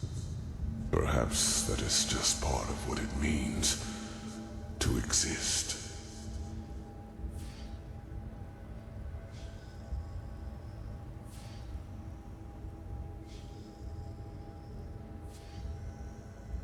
Like 1,000 others before him, the High Ones knew exactly what they had to do to get him to commit this last act of desperation.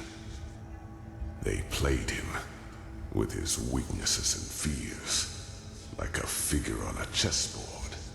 And the saddest part is that until the very end, he will believe that he has done something good. That was his greatest fear, yes, to be remembered as a failure, a broken man. That was the string the High Ones manipulated him from the moment he died, after attempting to flee from his prison on Nehrim. The real Enderal, he is dead, prophetess. He is a fleshless one of the mightiest tools of the High Ones. Just as you are.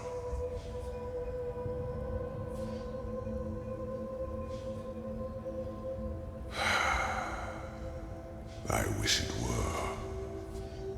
The methods of how the High Ones influence us are plentiful, and the Red Madness and their ability to enter our dreams are not their only means. Their mightiest tool is the creation of projections, fleshless ones, or emissaries, as they are also called. If a person dies, and if this person has one last unfulfilled wish, a compulsion, then the High Ones have the power to create a projection of him, an immaterial image of the deceased, which thinks itself real and is perceived as such. What no one notices, not even the projection itself, are two things. Firstly, it is driven by this last unfulfilled desire. Secondly, it becomes an idealized version of its former self, almost tailor-made to free itself from the last compulsion, that ultimate scourge. The daughters of fishermen become warriors. Broken generals become charismatic and driven leaders who seem almost too determined to be real. You are one of these projections, as are all of the emissaries. You are a fleshless one, a spirit searching for liberation from something. I do not know your past before you came to this land, because before you became the prophetess, you were insignificant. But what happened to you and your friend on that ship? You never survived it. You drowned in the Red Sea, and in that very moment, the High Ones entered your mind and made you into what you are today. And other than myself, the High Ones knew your compulsion, knew the desire that drove you. Whatever it was, it made you predictable, and it allowed them to play you, just as they played Enderal and Korak. Do you see it now? Every dream the High Ones sent you, every time they appeared to you, they all had but a single purpose: to feed your self-image, to push you in a certain direction.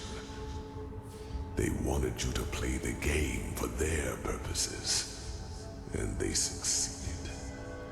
You read the echo of the future, as other prophets did before you. You helped Arinthial reconstruct the beacon, and led him to the Numinos.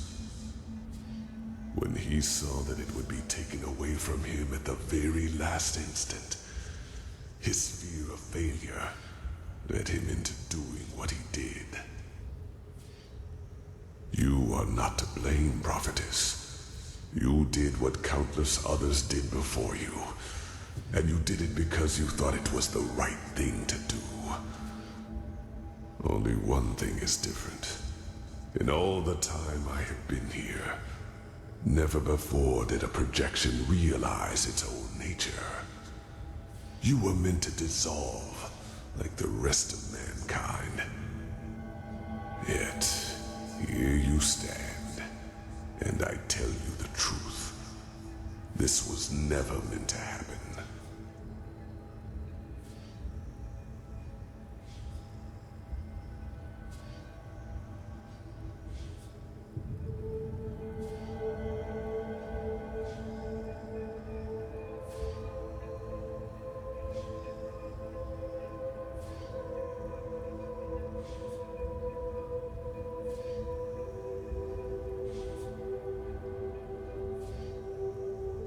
No, it is as I said.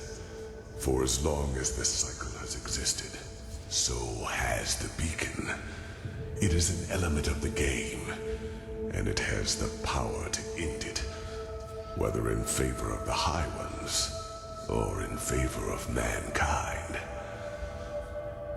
Yet for as long as I have been trapped here, the latter has never happened.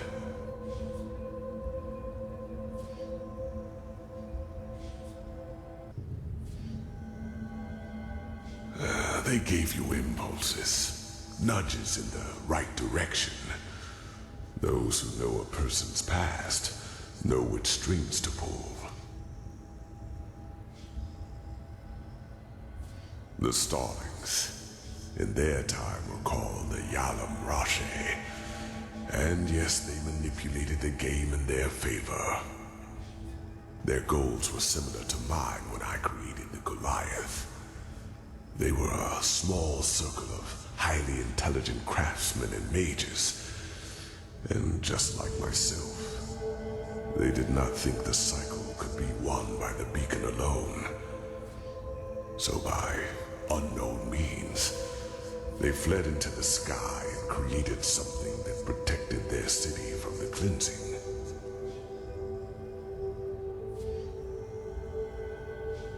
Yes.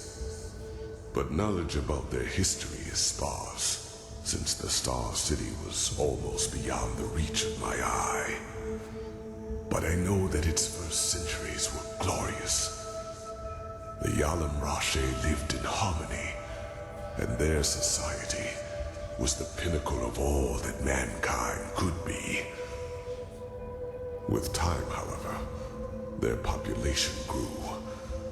They became too numerous for their small city, and so they invented their golden rules, which were supposed to control their growth. Having children was regulated now, and those who were found guilty of a crime were punished heavily. The worst sentence was being exiled. The convicted were robbed of their memories and sent back to Earth. This is where the Starlings of your world come from, do you see?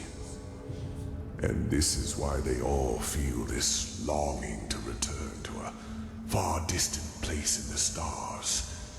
It is an ancestral memory.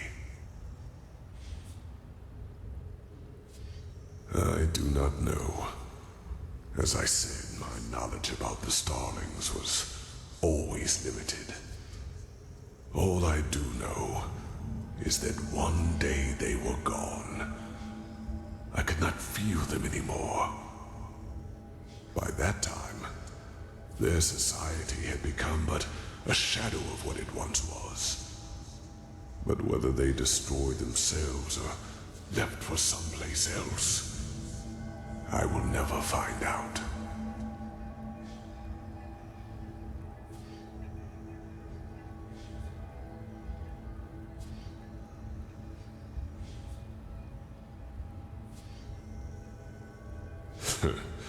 Oh, believe me, I have. I've done nothing else for a very, very long time. But it is true, whether you want to believe it or not. In time, you would have noticed it. The wrinkles in your skin would not have become any deeper, nor your hair any whiter. And if the cleansing were to be stopped, you would continue to exist forever. What reason would I have to lie to you?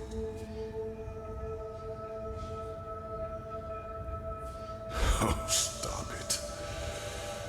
No, it is too late for that. By the name of the sun, it is so ironic that the veiled woman did not lead you here earlier. It is over, prophetess. You are strong. But regardless of how long your power can protect you from the light of the cleansing, eventually you will dissolve too.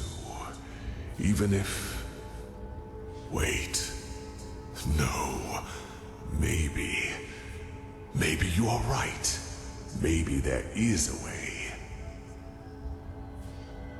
But no. It would be pointless. Forgive me, I have to think. Yes, there could be a way. What I told you is true. Here on Earth, you would not survive the cleansing. But there is one place where you could. The Star City.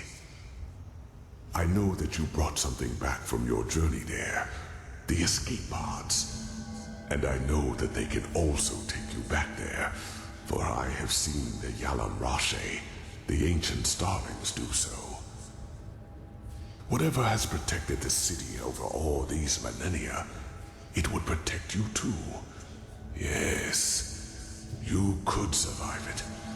By the face of time, you could.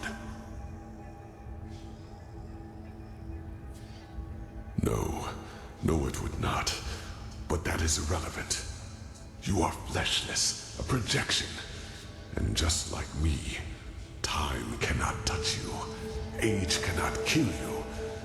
And thus you could succeed where I have failed. You could wait for the cleansing to be over. And then create a new humanity. Create a new humanity. It is only a matter of time until the new turn of the cycle starts. New life will come forth. First, simple life, then human. And just like the civilizations before them, they will also fall victim to the High Ones, because they will have the same weaknesses as we do. But not with your help.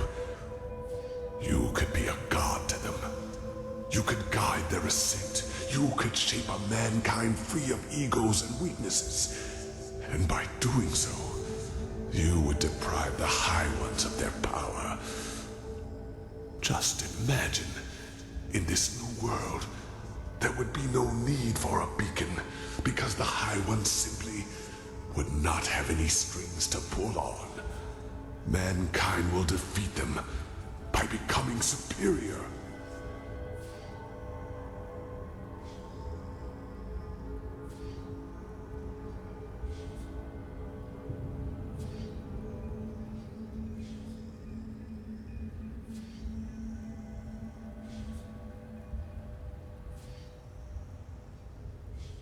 The High Ones reap, we sow. It is our weakness that make the High Ones strong, our ongoing fragility. And if not for that, the High Ones would be powerless. You could be the one to create a humanity like that. Altruism instead of greed. Self-responsibility instead of the continuous search for an enemy. Awareness instead of blindness.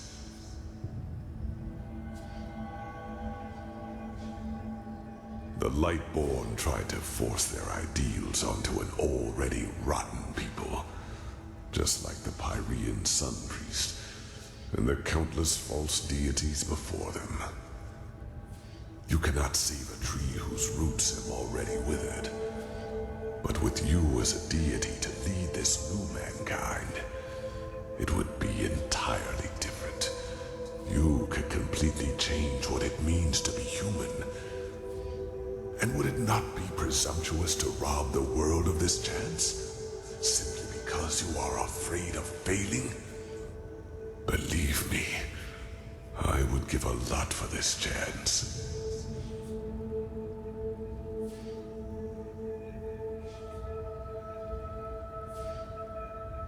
Yes, because that old starling did harm to the city by trying to destroy a crystal.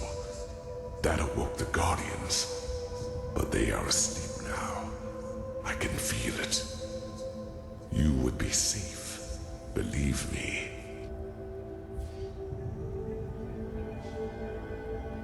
No, they are already dead, damn it. Orinthiel has lit the beacon, and unlike anything else you could do right now, this would be a chance for permanent change. By the face of time, do not let all of this become meaningless. Every second you waste doubting lessens your chance to get to safety.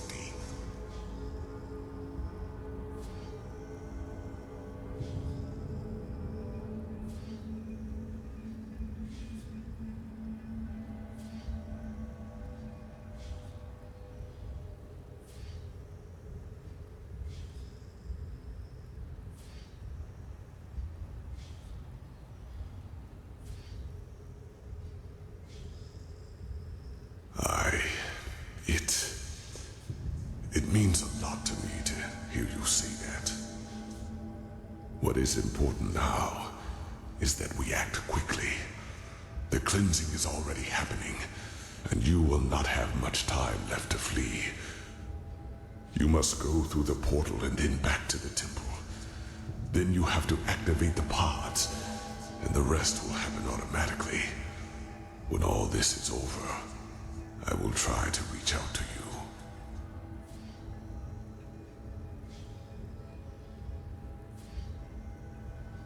He is. I'm sorry, but this is one more reason why you have to do the right thing. Please, make his death matter.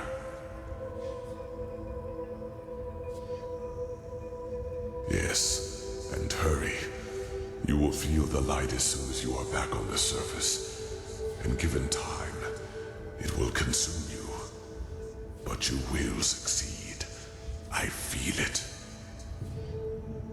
There is one more thing I need to ask of you, however. One final request. I want you to shut me down. Yes, I want to finally rest.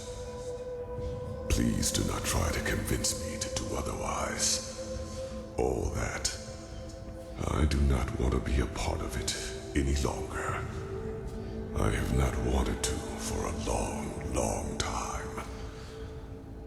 Please, do it. The switch is in front of you. That was how I connected myself to the Goliath. It will cut the connection as well. Do it, and then go.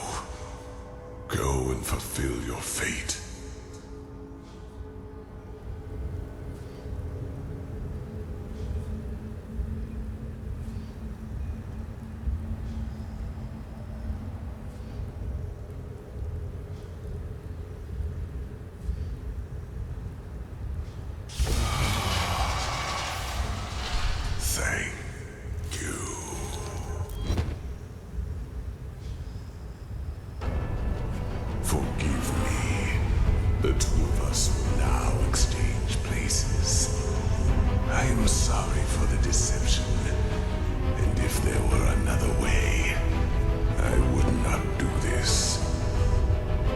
Even though you made the right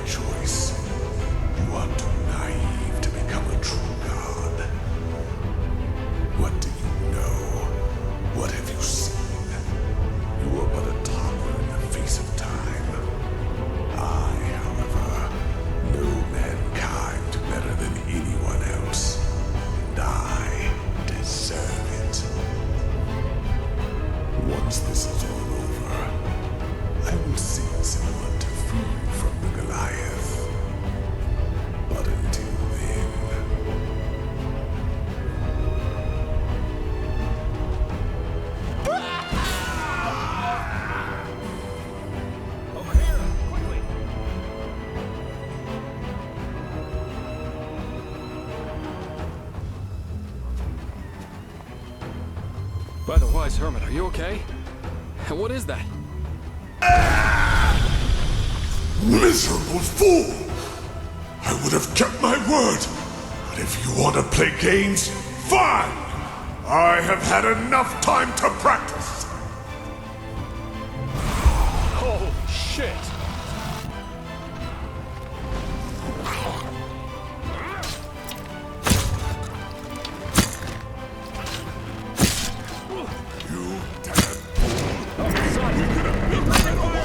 Get away from him! Thrown it all away! For whom? For this man? The shields are down! The generators, now!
Holy shit!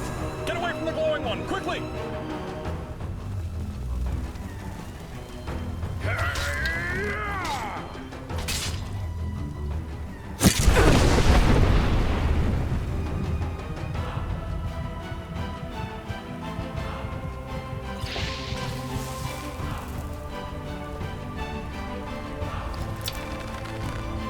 The shields are down! The generators, now!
The shields are down! The generators, now!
I guess the explanations will have to wait.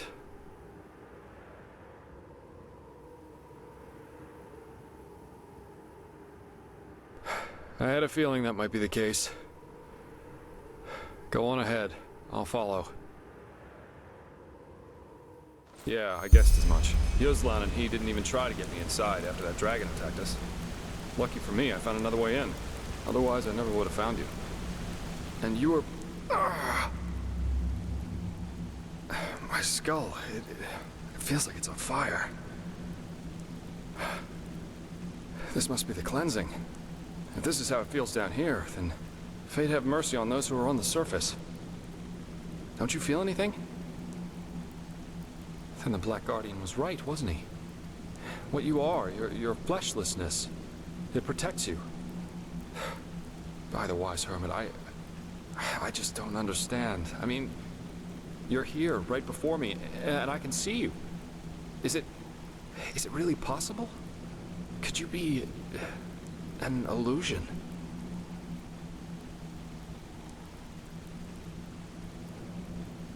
Huh. I guess so. So, what now? Your decision, is it final?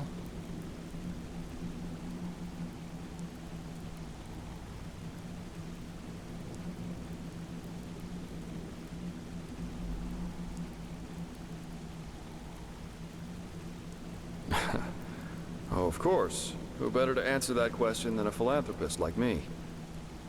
But if you insist, I think the Black Guardian was right, though. Sacrificing yourself, it would be pointless. Even if I somehow managed to escape the explosion from the beacon, how do we know that those other people Orenthiel put so much faith in would even believe me? You said it yourself, people want to be deluded. That's what makes the High Ones so strong. But to create a new world, as bizarre as all this sounds, I think it would be our best chance. But then again, I guess you shouldn't listen to me. Probably the only reason I say that is because I don't want to lose you. Unlike you, I wouldn't live to see this new mankind, but still, it would be something. Something precious.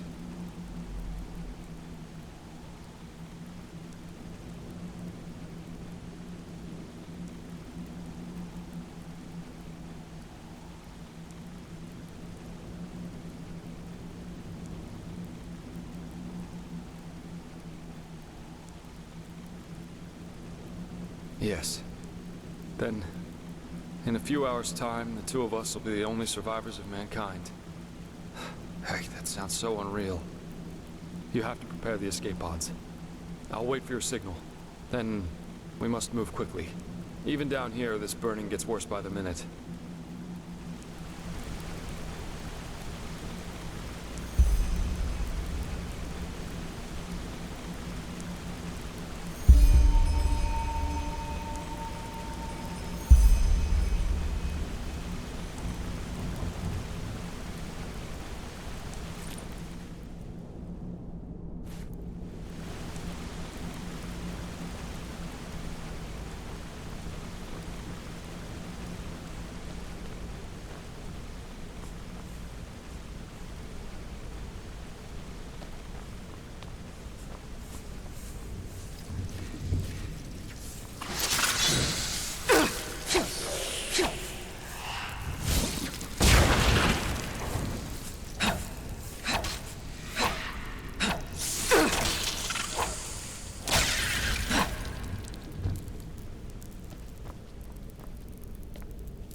Saira, I thought you were dead. The beacon, the Naramis. They tried to storm the temple, as the Grandmaster said they would. We tried to stop them, but there were just too many of them. Orenthiel, he came back just when we thought it was too late. That the High Ones killed you, Sharim, Jespar, all of you, and that he found the Numinos and would save us all. Then he went to the beacon and...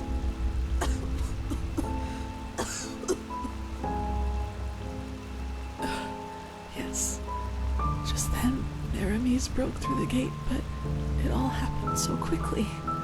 There was this flash, and suddenly this rift in the sky. The light, it burns us from within. Can't you feel it, Saira? Different. I don't understand. But I suppose it doesn't matter anymore, does it? I don't have much longer. I can feel it. Saira, tell me one thing. What's happening here? I thought the beacon would save us. What? But you're here. That must mean something, right? You can stop it. You can save us.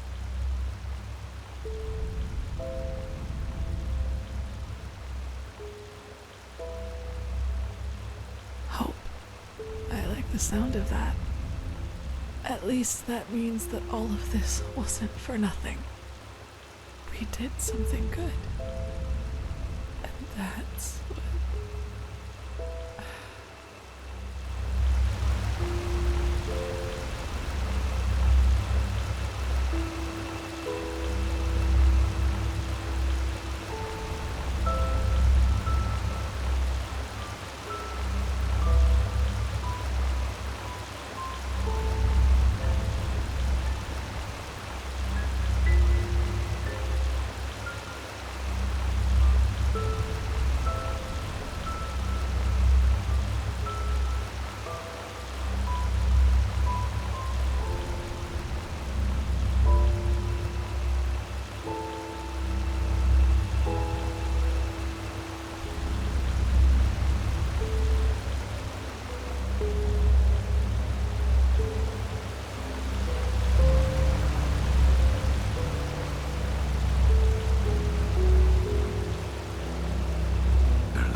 Is that you?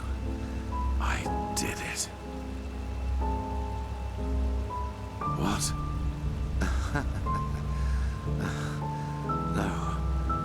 No, you're wrong, darling.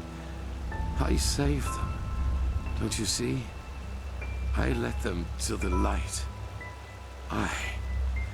alone.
Quickly.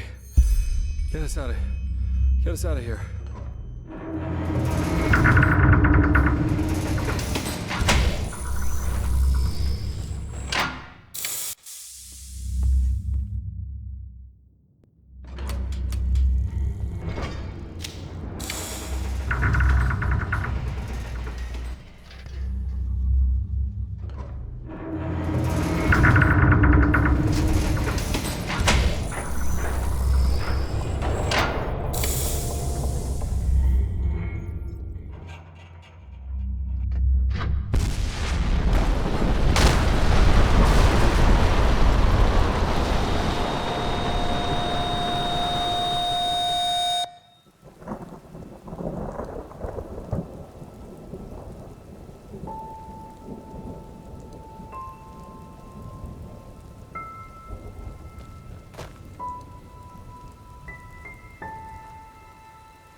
Hey.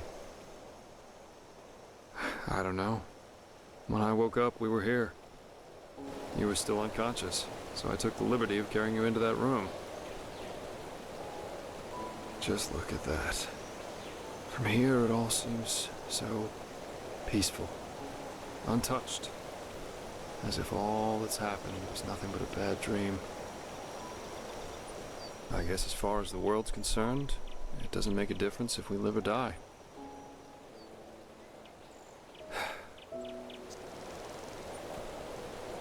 Now it's up to us.